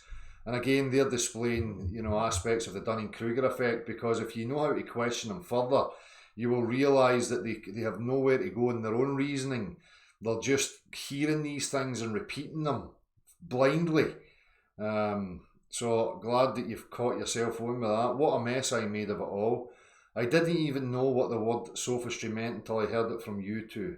Anyway, I have learned a lot from you and your friends that you have in your chat, and one day soon will attempt another go at my family. My YouTube name there is Auntie Meg. Thanks for all the work you do, Meg. Nice one. Thank you very much for that wee email, and glad that, you know, the endeavour's been made here that's been of use to you, you know, so. All right, appreciate the kind words too. Yeah. Just for fun. Gene. Link from Ali B for a giggle. What's this? It's 3 minutes. Alexa online.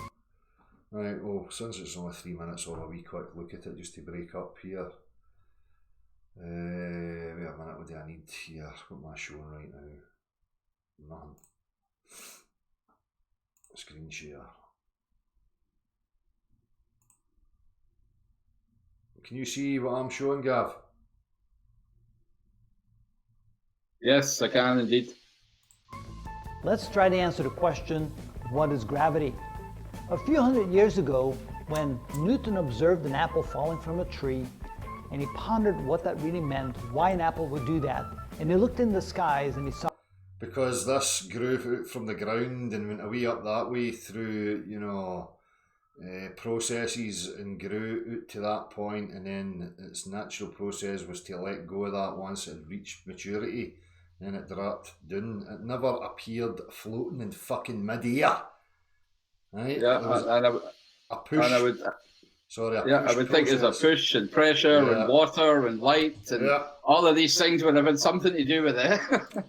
Yeah, exactly. So they negate the whole process of how the fucking tree got up there and the wee apple formed in the first place, and just start from, oh, it's fell, as if in your mind you have to imagine that it's just appearing from nowhere and fucking falling. Nothing appears in mid-air. saw the motion of the moon and the motion of the planets, he began to put the pieces of the puzzle together, and he began to realize that gravity is a force between objects. And he was able to formulate an equation now known as the universal equation of gravity, which indicated that the force between objects was simply the product of the masses between the two objects divided by the distance. There they go. They've just jumped straight to equations and concepts, right, without defining their terms, how they're measuring it, what it has to do with physical quantities, how it got there, as you just said, Dale, you know. Pathetic. Just straight jump into the chalkboard. Yeah. And that's the best picture of a fucking nature-defying blue testicle that I've seen to date. The clouds look more authentic. It's better than NASA, eh? And some constant known as the universal gravitational constant. But when Einstein came along, he challenged that thought. He said, gravity isn't really a force. What he claimed was, when you place an object in space, that space itself would bend. It would warp into the fourth dimension. And anything that comes close to that warp is... So again, you need to understand what it means by space. What's he talking about with space? What kind of geometry are we assuming down there? Are we talking physical space, a mathematical space, a visible space? There's so many definitions there. Simply fall into it. It didn't require any mass. In other words, like... So really what he's postulating there is another sort of medium, like an ether type scenario. Well, they try to remove it and they don't want to mention it, but they keep bringing it back in different forms and subtle ways. Because it's preposterous to think it could work without it, Dale. Exactly. You know, I mean, basically Einstein, you know, and Newton got, you know, absolute space. And things are supposed to be able to propagate through nothingness. And you've always to think of wee spaceballs, whether it's electrons and protons or whether it's Jupiter, Mars, and Polaris. You know, absolute preposterous. And that's why you see these clowns in the education system trying to portray this bollocks, where they'll put a fucking a big pair of fucking granny elastic knickers over a barrel or a drum, and then throw a fucking billiard ball into it and go, look, the warping and bending of space time. Fucking. Because they know they need something. There has to be some sort of substance present. There's no such thing as nothing. Yeah. Well, I mean, they took away natural geometry of the physical reality that we live in, Dale, and they went to a mathematical concept of something they call space, right? And we've all attached that, concept and idea to our heads through an education system, or through a schooling system. Again, I hate the word school, referring to it as education. Yeah. So.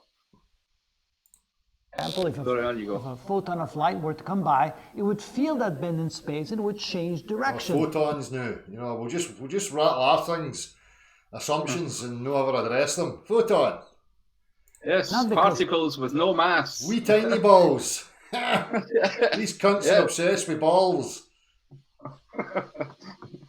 Light has mass, but simply because it would experience that warp, that bending in space. The larger the object, like his dicky bow. That's fucking warping and bending around his fucking neck. Somebody should tighten it. It's too much gravity here at the back of his fucking skull that's eroding the fucking patch on the hair. It's too much bending and warping of the space-time around your cranium there, sir. The hairy ball theorem got to him. And the more readily objects would fall into it. It would appear as if they're being attracted to this big object. He's been lying in his fucking bed too much, contemplating this gibberish. That's what happened there. Your head warped and bent the fabric of the mattress, right, and wore the fucking patch on your skull. Stop talking shite. Get out into the real world with real people and start talking. What is it with these cunts and their wee squiggles and fucking whiteboards and cartoon drawings and all that? I mean, what the fuck's wrong with them? In essence, they're simply falling into the bend or the warp of space, and the greater the object, the larger the mass of the object, the bigger the bend of space, and the greater the force, or at least the apparent force, would be acting on the object would still simply be falling into that bend. This is why the Earth revolves around the Sun. No, it doesn't. The Sun causes a bend in space. No, I mean, again, we're back to the elasticated granny knickers and dropping billiard balls and then rolling them in and trying to pass that off as some sort of physicality, misrepresenting. They're just talk utter jobbies, these people. I can't be bothered listening to them. No, it's funny though. It's a good find, Ali. It shows, it highlights all of this, right the way to what we've been talking about. Because remember, compare that to what we've just talked. The fluid of an etheric substance that has to be there because there is no such thing as a void. Exactly. And yet on the right hand side, they're showing us flowing things, right? You can see the curve and the flow in there, and they're saying that this warping is the thing that causes forces. But no. That's just all geometrical concepts, and we're missing the fact that this world is a world of substance still, and not concepts. Exactly. The Earth, if it was standing still, would simply be falling into the bend, but because it has a velocity of about 30 kilometers per second, it stays in orbit, simply like a marble rolling around a hole like that without falling in. Aye, but if you fucking roll a marble into your granny knickers, it's going to lose momentum and fucking stop. Yeah. The Earth itself causes a warp in space as well, and the Moon revolves around the Earth because it is affected by that warp in space. Dale, you must be warping the space around you as well. That's it. There must be stuff shrinking as it gets closer to your event horizon. Right. Right. And then disappearing into that axon below my lips. That's the black hole of my material being. Straight into your bum chin. Disappear out your own arsehole. There's dark matter and counter space and every fucking thing present within it. Even our bodies cause a warp in space. Our bodies are very small, and the warp in space is barely noticeable, but it is there, and with very, very fine instruments, you should be able to measure the change in an object nearby because of the attraction. We need some optical instruments to find this curve. Gravity, let's look in the sky.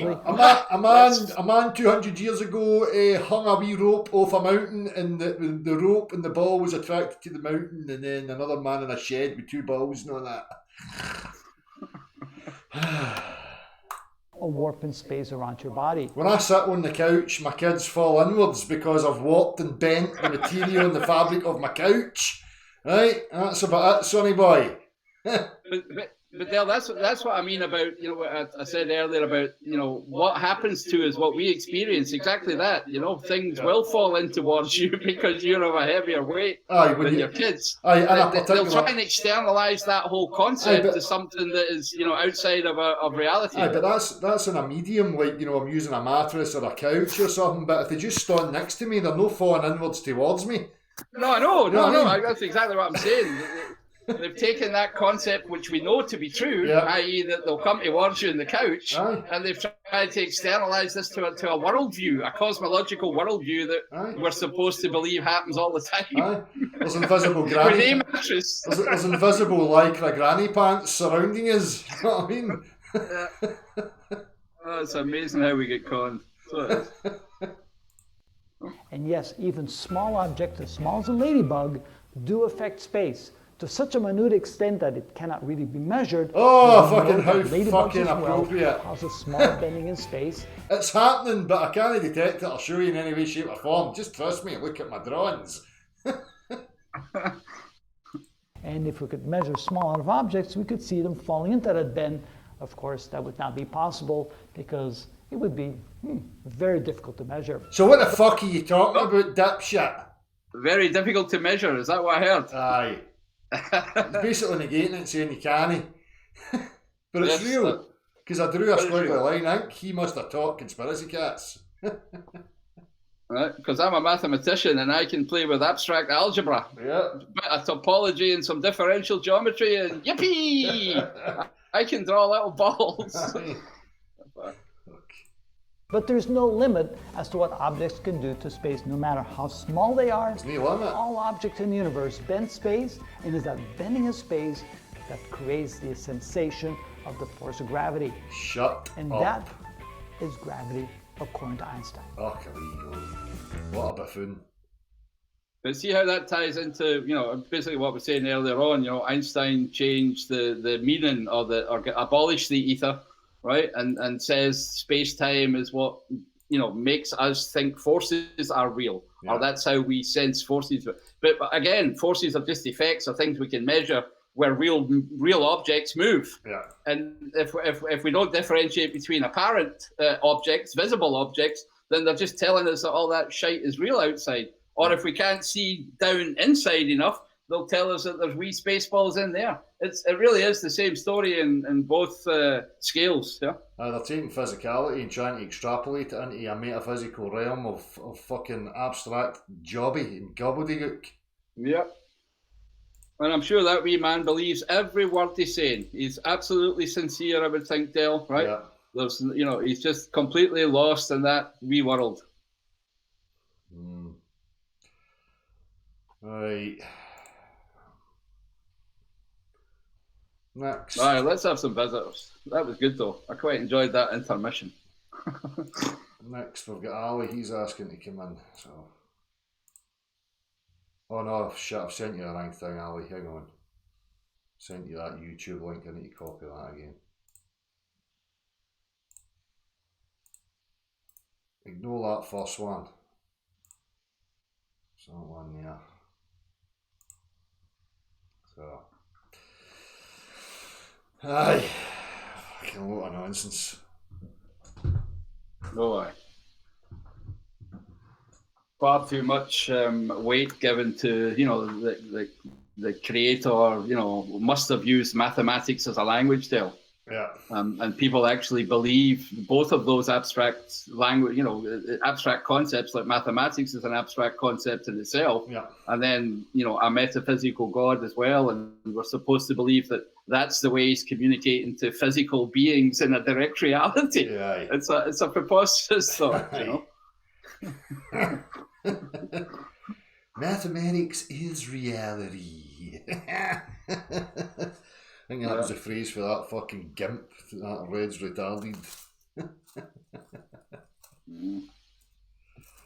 I haven't been paying any attention to the Gimp Squad. No, I just remember it from the time when I went on to tell them they were all wankers. All right, yeah. Well, it was an enjoyable night.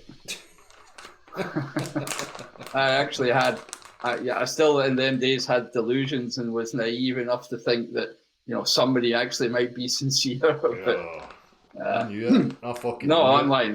You hardly find any online. it. No, I knew it. Yeah, says that to you. That was my whole intention, was just to go and say, fuck you. I know. Yeah. Then you were right to do it. Right.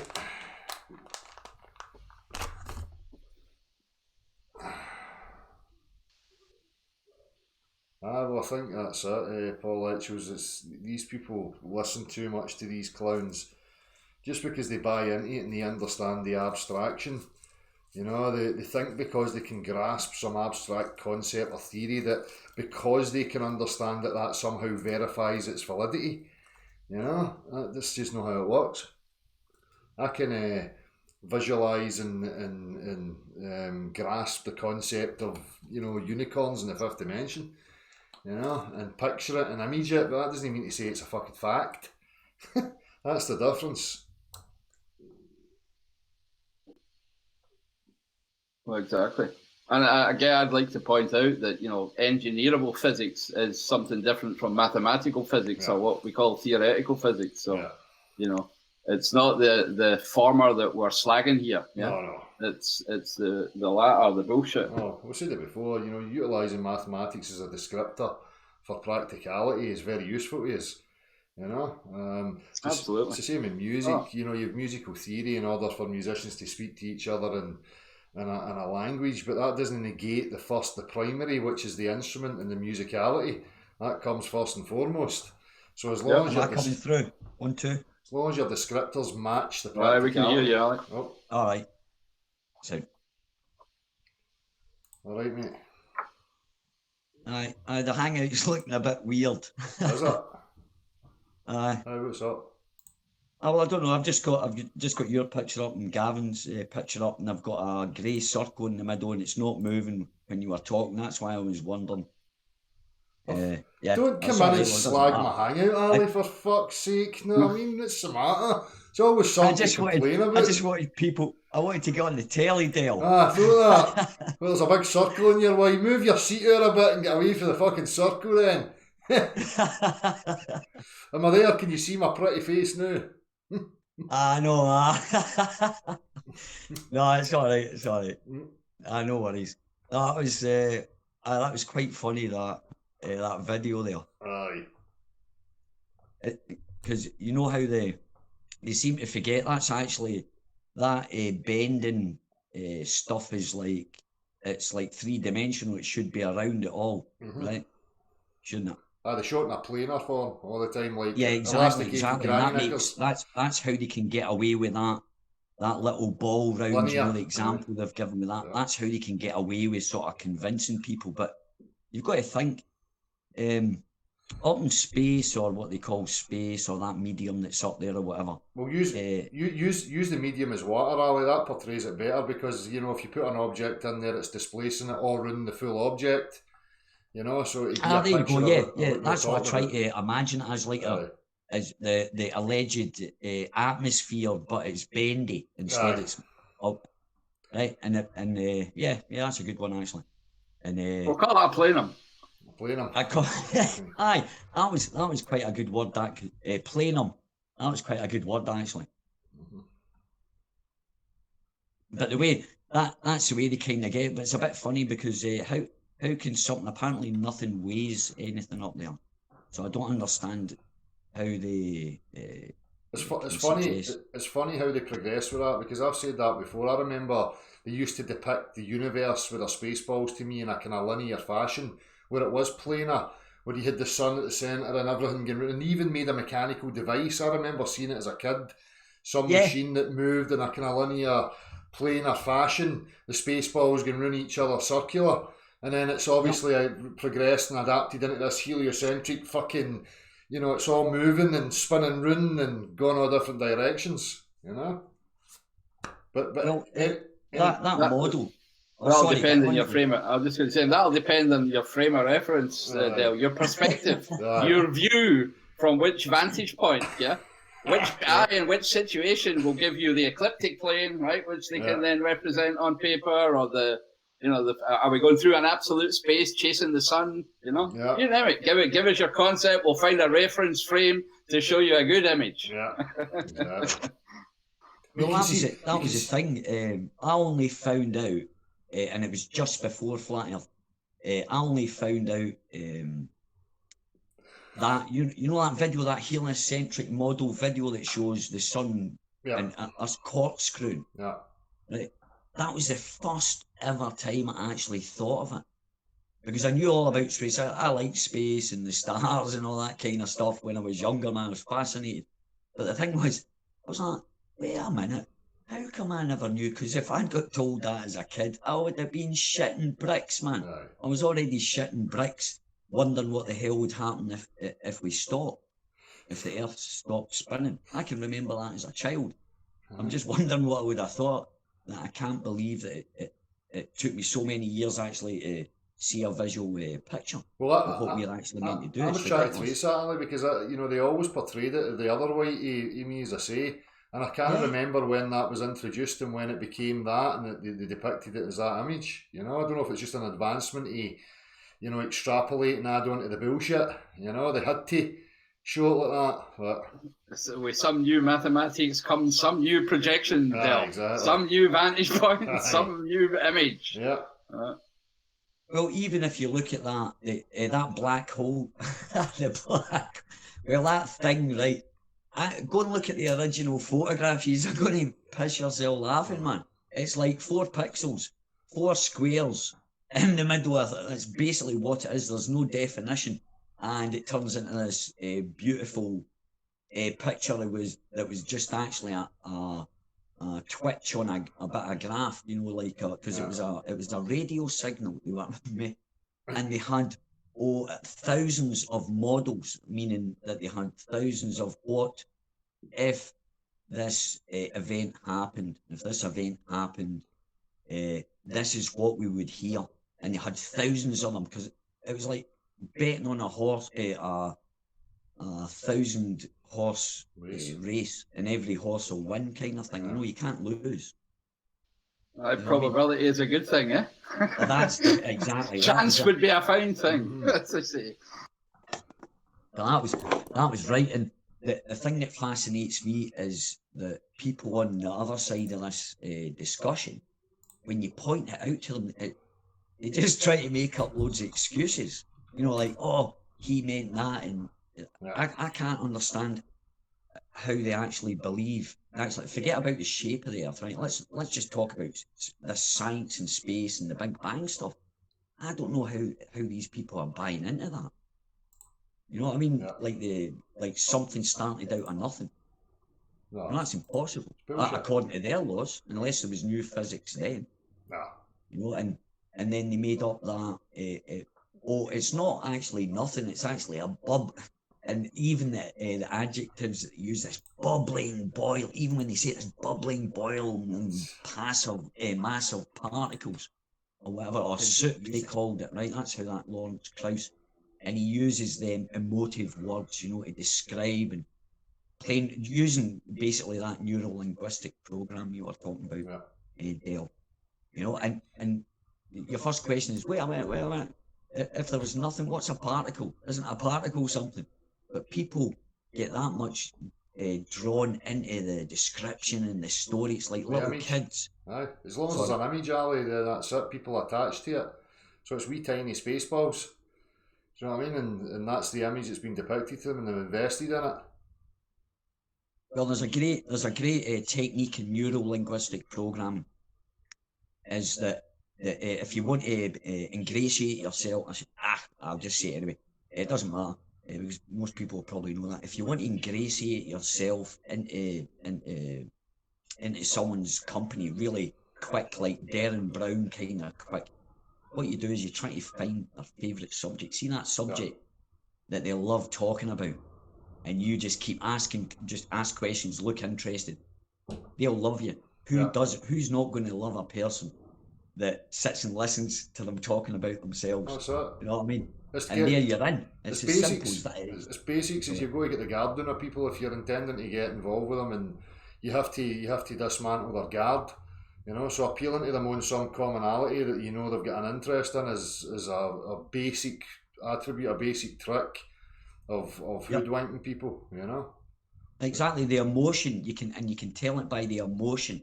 And that's how, like, the government or the powers that be or whatever control us and get us to do things, you know, normal human beings wouldn't normally do, is through emotion, either fear or attachment.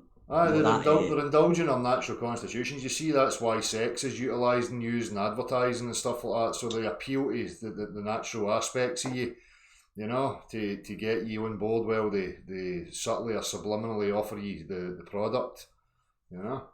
But increasingly so, it's just become more and more in your face. It's not so much sleight of hand or, you know, subtle. It's just bare. There you go. There's a pair of tits, and as Bill Hicks says, you know, that'll be the future. You'll just have some woman sitting in a chair in the buff with her legs spread, saying, "Eat this gum." You know what I mean? You get that on Facebook, Dale. What are you talking about? Exactly. Well, I'm not even on Facebook. I've had I keep getting my accounts closed down, kind of stuff. So I don't even bother with it. It's pointless. You know, I've got enough people. I'm happy with the people that are surveying me at the moment. So to add another one, yeah, I've got enough people, you know, and that's all they do. There's a video there. It's called Go Figure, Seeing the World Through Maths.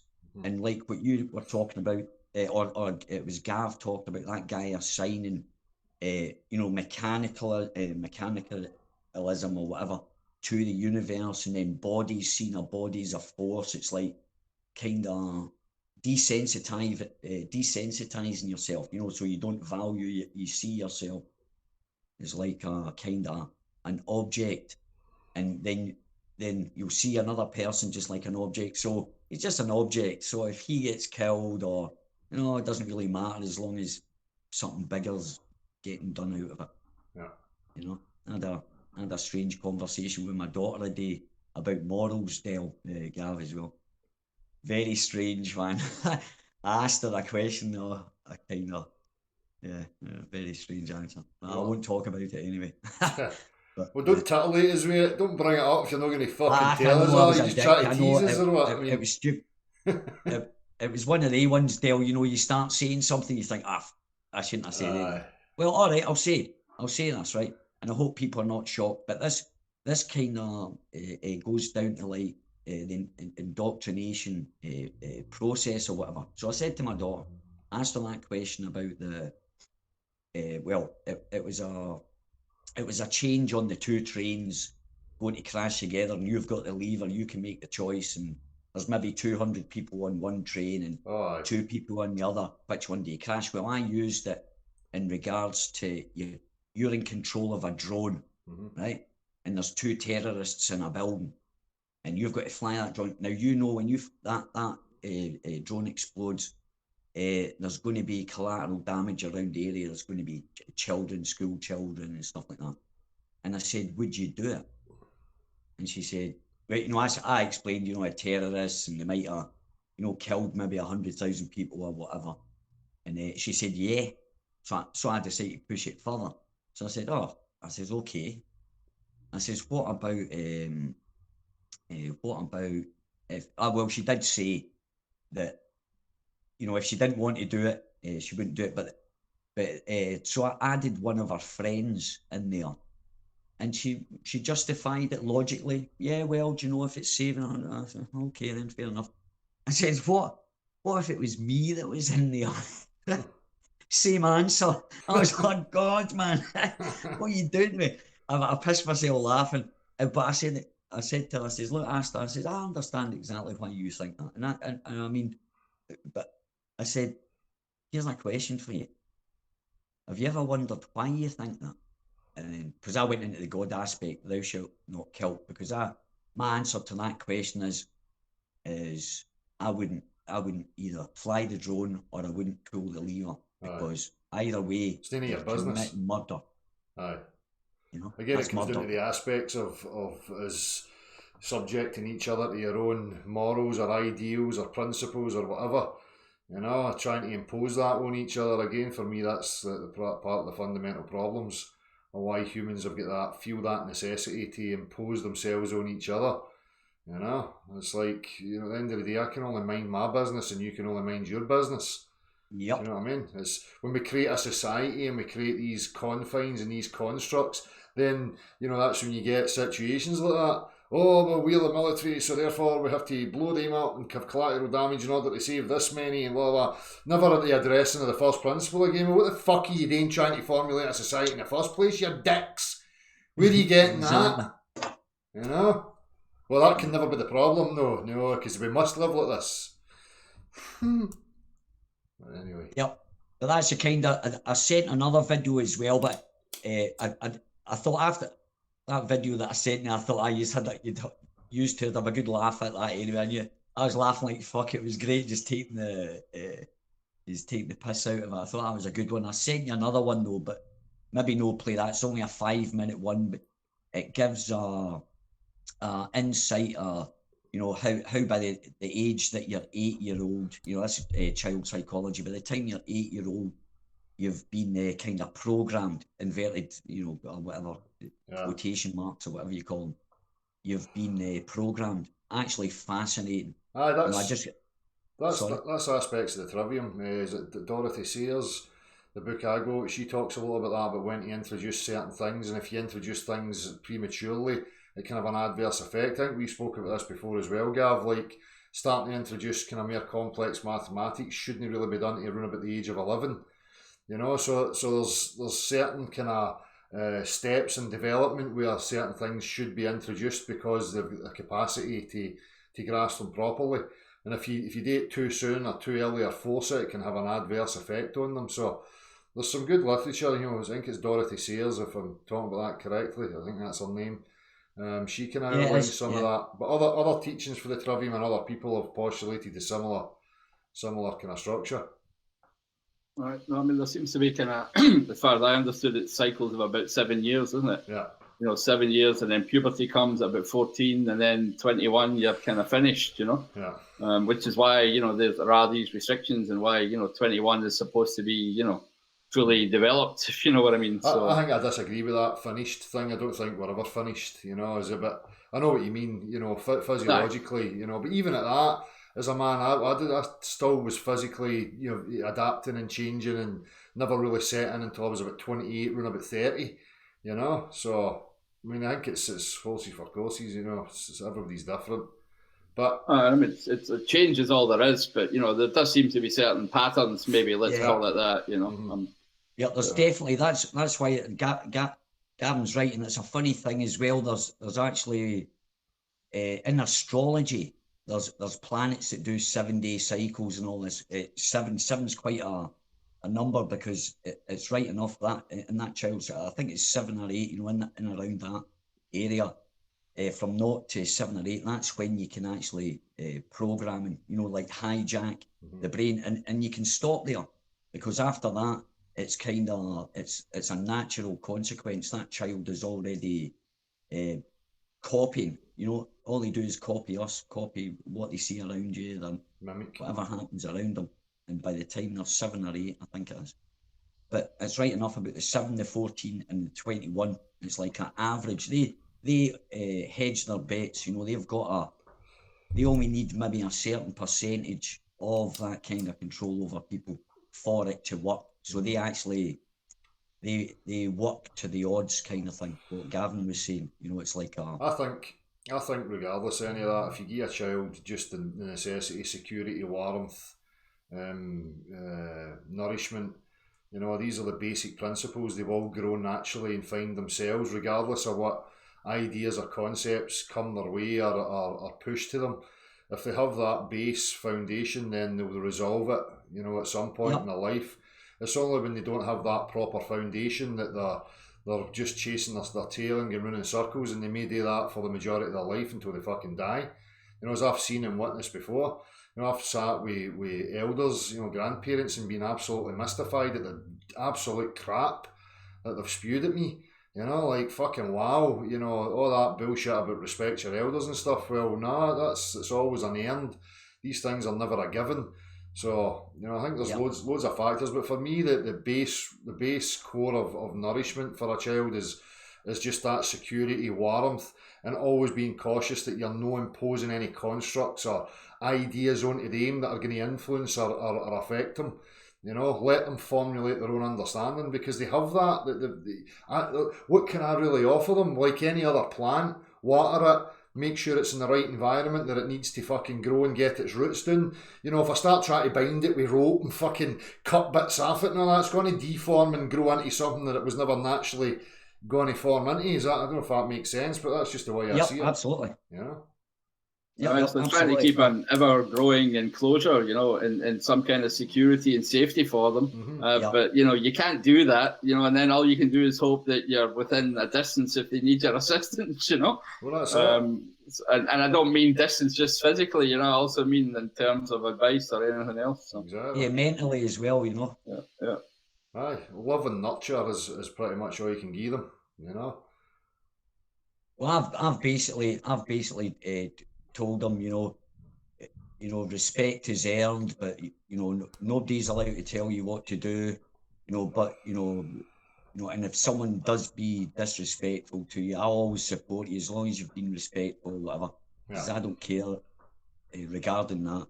That's all I care. That you've got manners, that you respect yourself, you love yourself as well. Always tell them that, and keep off the conspiracy theories. My daughter schools me on theology. She knows more about more religions than I do. She kind of studies it, you know, like she's 15, and we have some fascinating chats towards, you know, about old history, what she's been told, and it matches up what she's into all that symbolism, and stuff like that, you know, understanding different cultures, Hinduism, Sikhism, and all that kind of stuff. But she's basically been allowed to think for herself, and my the boy as well, my stepson. I say the same. I've been saying the same thing, you know, the same to him, as best I can. But I don't impose my will.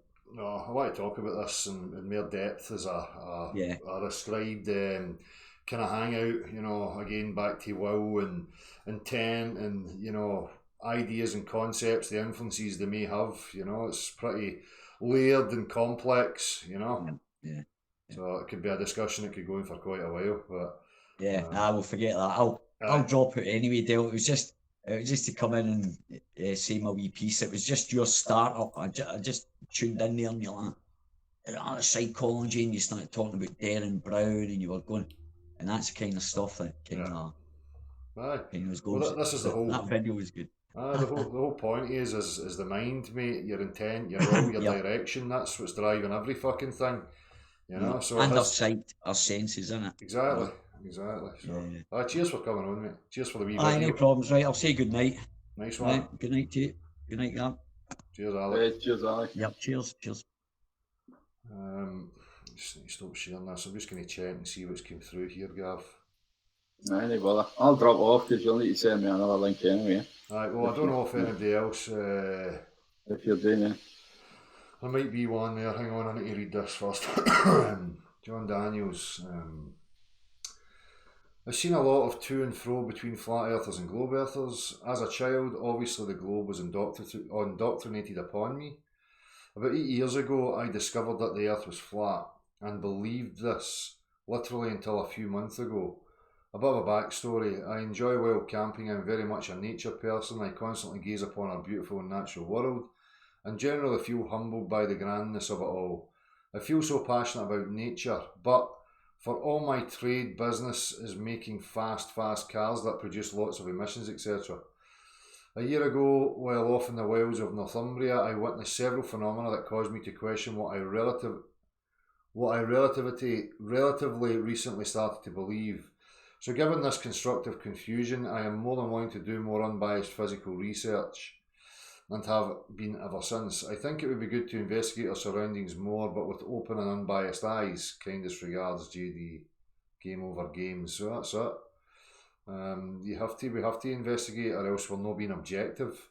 Again, that comes back to discernment and understanding your own processes, and you know, identifying where people have a bias, something that they may have bought into at a previous time that's now influencing their approach to observing and inquiring about natural phenomena or whatever it may be. People have to go internally and identify these aspects of themselves and what's influencing them. so that you can get an objective view, a different perspective, a different perception on, or a different way of looking at whatever it is you're looking at. So I totally agree with you, mate. Good on you for maintaining that. Hi there, my name is Ash. I live close to London, Southern Ferry. I've pretty much watched all of your vids and I always look forward to your live shows on Saturday. Finally plucked up the courage to email you. I would like to join your hangout and have a wee chat. I've worked in aviation for over 16 years and have no issue bringing up the topic of flat earth to fellow aviation colleagues and clients. Although I'm shocked that the majority still don't get it. Anyway, it would be great to say hi and establish a connection with a like-minded people. Send me a link and I will come say hi. Cheers, Ash. Okay. Sending it right now. Sent. So for anybody else, you can still email me, but Chris is probably going to be the last guest that I have on this evening. I'll be back to normal next week. I was feeling like shit yesterday and just never had the attention or the focus to be able to fire up live. So if you had expectations, that's your fault. This is no the BBC where you're paying me a fee where you've got the right to have an expectation. Yeah, I want my Dell service up and running 24/7. Free of charge. Just like that, electricity. If the gifts of Ferraris and new motorbikes start arriving, then I might reconsider. Until then, go and get fucked. Don't do it, people. Don't do it, people. It'll be on them bikes racing around Scotland. Right. Don't believe them. Don't listen to him. Get him saying. I'm not a materialistic person, but by fuck, I love the thrill of a good motor.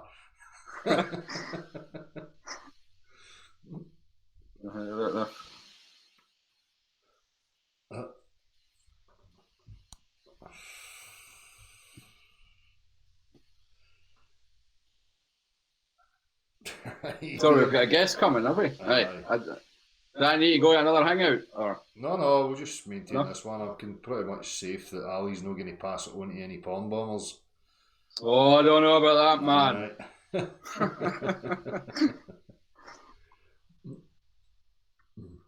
Exactly beyond belief. Please send all customer complaints to Fight the Flat Earth. That would be good. Hi Del, hi Gav. Ash, how you doing? How you doing, man? Yeah, not too bad. Thanks for replying to my link there. Much appreciated. Yeah, just thought I'd come and say hi. Been watching you guys for quite a long time now. Just been sat there in the background, just watching.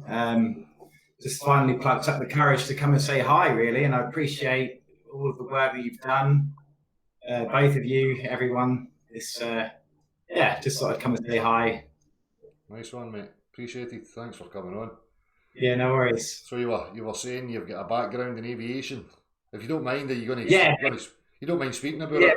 I'm also showing your face as well. You've not got any problems with any of that, have you? You're all right. No, crack on, mate. I couldn't give a rat's ass. Good. You know, I mean, I've kind of, through my youth, I've aspired to sort of make a success of my life and be a professional, but you know, I guess it's come crashing down on me over the last few years, just the realization of, you know, what's more important, you know. Yeah.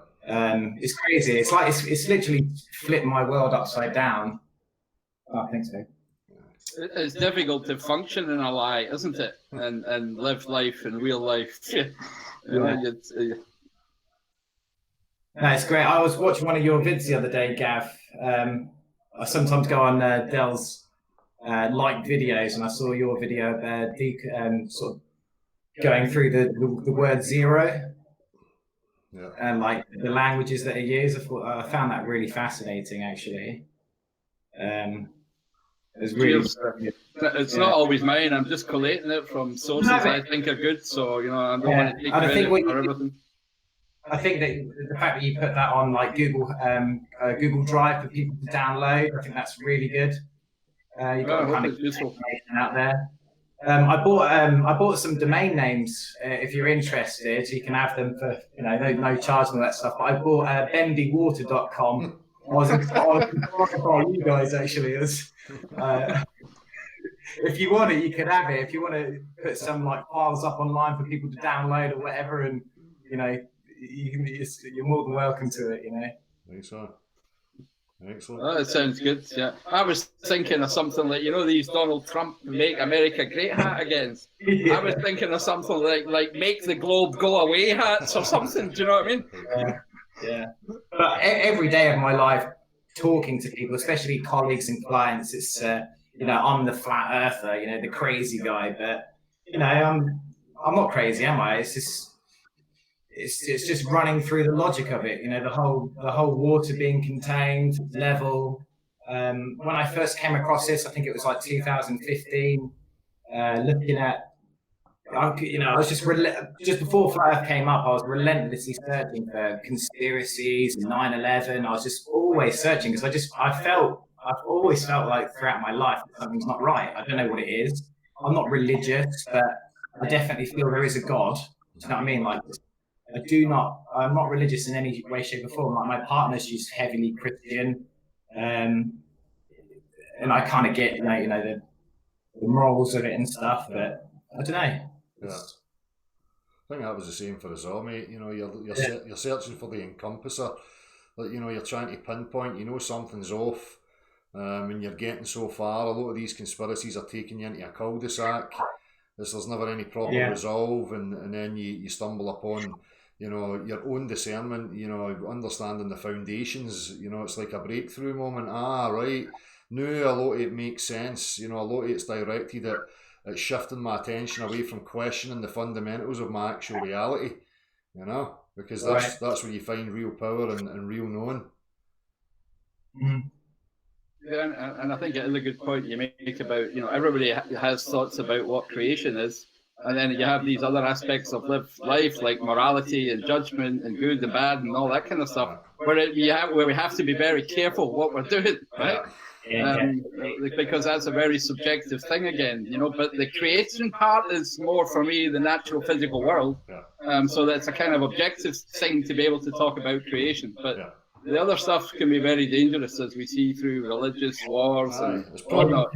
Problematic even just to have open discussions with each other when people are invested in these types of things. Whereas this, as you say, Gav, it's subjective.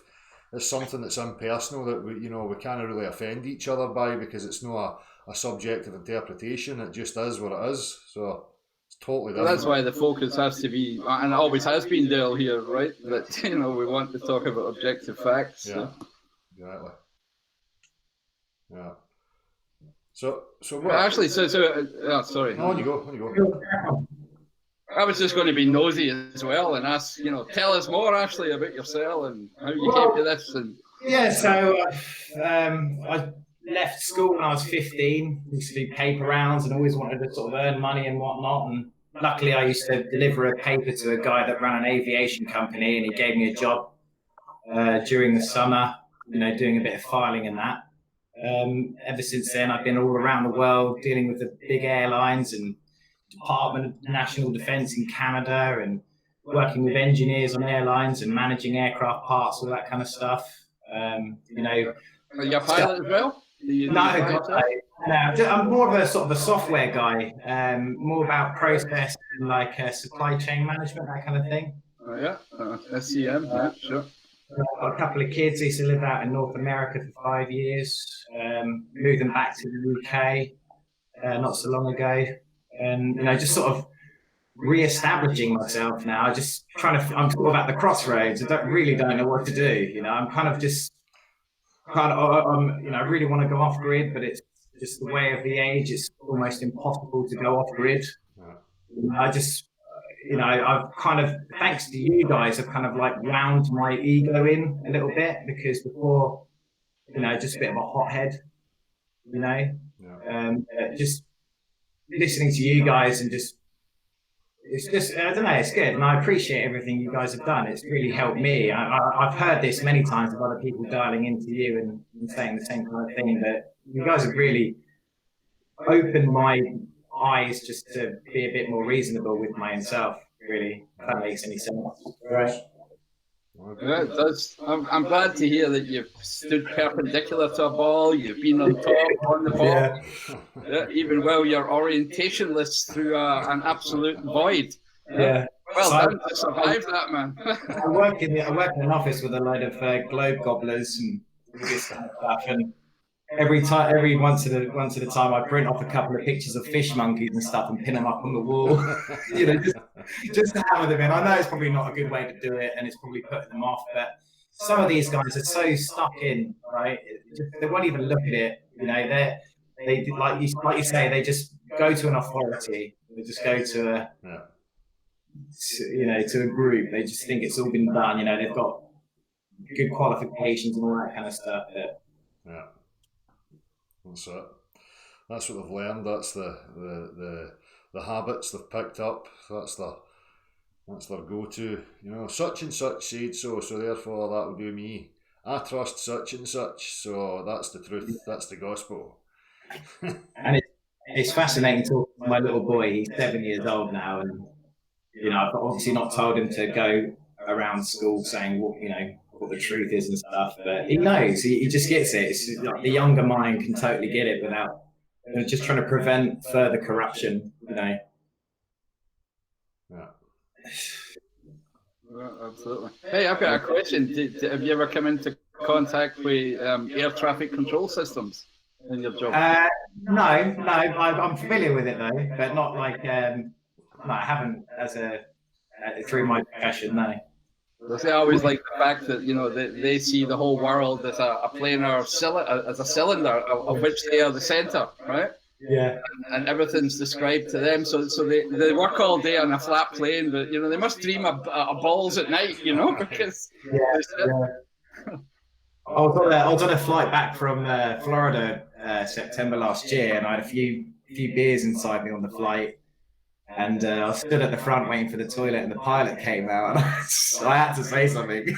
Yeah, we had a good chat for half an hour, but he was still, refusing it, even though he'd go back into his cockpit and look at his horizon to his eye level and calibrate the ground and all that kind of stuff. It's just crazy, I guess some people are just scared to, admit the truth, to ruin their profession, but that's just weak-mindedness in my opinion. We've got to do something about this. Something's got to be done, right?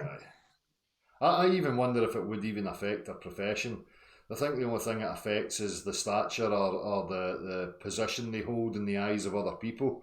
Well, it's his perception of how people perceive him. That's the worst thing about it, right? That's it. It's just his wee vision of how he looks that's worrying him. Exactly. I've got no problem that he flies the plane the next day if he thinks it's flat. I mean, I'd love it. I mean, everybody, they all should be. Yeah. But he seems to think it will probably knock his stature, as you said earlier. Doesn't matter if he believes in the flying spaghetti monster. It doesn't knock his ability to perform the task at hand. You know what I mean? So exactly. Yeah. So it's always. Sorry.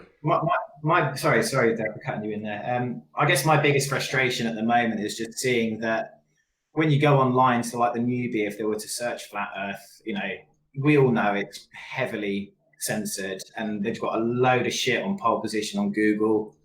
Type it into Google itself, you've just come up with the Flat Earth Society. It's a pain in the ass, but I just know within myself that there are people out there that are not going to let this go. No. And I'm not letting it go. Wherever I go, I'm dropping the seed and doing my bit too. But exactly. There must be other people out there that haven't spoken to you yet or joined your show, but there must be more of us. Like, I'm not going to let this go. It's never going anywhere. I think, and there's more to it than just flat Earth. There's a complex layers of being in the self as well, which are hugely relevant and important. But that aspect of it's not going away, I think that's an inevitability, and any sort of intelligence agency would understand that, which is why for me I see a real operation to try and not so much contain it to the point of making it go away, but certainly to direct it and direct attention and the level of mindset for whatever may come our way in the future. I can see aspects of that, but I really think, it doesn't take a lot to work out if their intelligence agencies are to the intellect that I expect them to be. Then they know that they're not putting this back in the bag. It's that you can't make this go away now. It's even if you look back at supposed history, it's never went away. You know, and now we're in a time of being able to share information easier and connect to each other quicker, which is to the detriment of any bullshit and lies.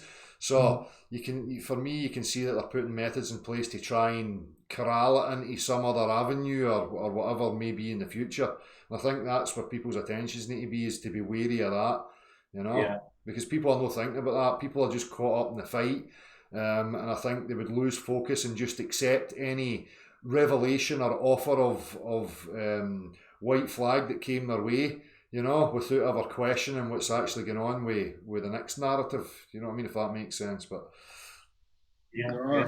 I think so too, Dale. The people will surrender to whatever onslaught comes, you know, after so much time, because at some point, you know, they could, I don't know, wear you out, right? Right. But people need to be very wary that, you know, when they bring the next paradigm into place, you know, whatever, aliens, you know, because, you know, whatever, you know, then people need to understand how they've been deceived the first time to stop it happening again. That's it. And that's it. When you hear that's why it's a huge, you know. When you hear people saying that, there's much merit to it. Well, that for me is the fundamentals. It's the operations of the being, the individual, and how they're functioning, how their minds function, and how they're discerning and filing and taking in information and processing that. That's the important aspect, because if you sort that out, then it doesn't matter what comes their way, because people now have the tools and the equipped to deal with it. Whereas if you don't instill that, then you're just going to get more of the same. You know, it might be some new narrative or a different way of life or whatever, but people are still going to be at the same level. So, do you think some people are just like, from my opinion, from my point of view, I think some people are just too heavily brainwashed. You know, some people I pin down every day. I mean, it's got to the point now where I probably put them off it, admittedly. But again, because of this whole like weird ego thing that I'm letting go of, if you will. But yeah. I don't know. It's just it's frustrating, but you know, what do I want from it? At the end of the day, I've got my truth in my family. We all know what the situation is. Even my own mother's a bit like, oh, I don't want to hear about it. I live in my own bubble. Yeah. I think you're always going to have aspects of that, but when it reaches the majority, you know what these people are like. They'll just go with the flow. You know, again, that's no something that I think's a good point, but it is an inevitability. That people will eventually go, oh, well, it's trendy now, so it's all right for me to say it. I accept it now because it's trending, or other people in my social circles are now talking about it, and it's cool to be the flat earth guy now, so therefore I believe it, although they might not fully understand it. I think you're always going to have an aspect of that. Yeah, people will just be superficial at looking at it because they're, and it might be legitimate, Dale, again, no judgment, you know, because depending on your circumstance, how much time, you know, you can actually afford to spend and thinking about topics like this is it's not for everybody. It's not trivial, no? No, and it's not for everybody, as you say, Gav, that's it. So, well, guys, I'm going to call it a day. Ashley, cheers for coming on. Yeah, no, me too. Thanks for having me. Much appreciated. I just wanted to finally have a chat, really. So, well, you know, thanks, Sam. You've made the contact now, and you've done it, so you're welcome. As I say, it's not a one ticket thing, mate. You know, people can come and go as they please. It's an open platform, so send the email in, and if you're on the list there, I'll give you the link whenever it's there. You know, so that's great. No, much appreciated. All right, well, cheers, guys. Keep it up, yeah. Nice one. Hold strong. Cheers, my man. Yeah. All right, guys. Thanks so much. Bye, everybody. Easy. Cheers. Bye. Right. Gav, you away as well? Okay, right, we'll just shut that. Right. Cheers, everybody. I'll see you very soon. Mods is always much appreciated. Everybody for joining in and all that stuff. I'll see you soon, people. Take care of yourselves. Bye now.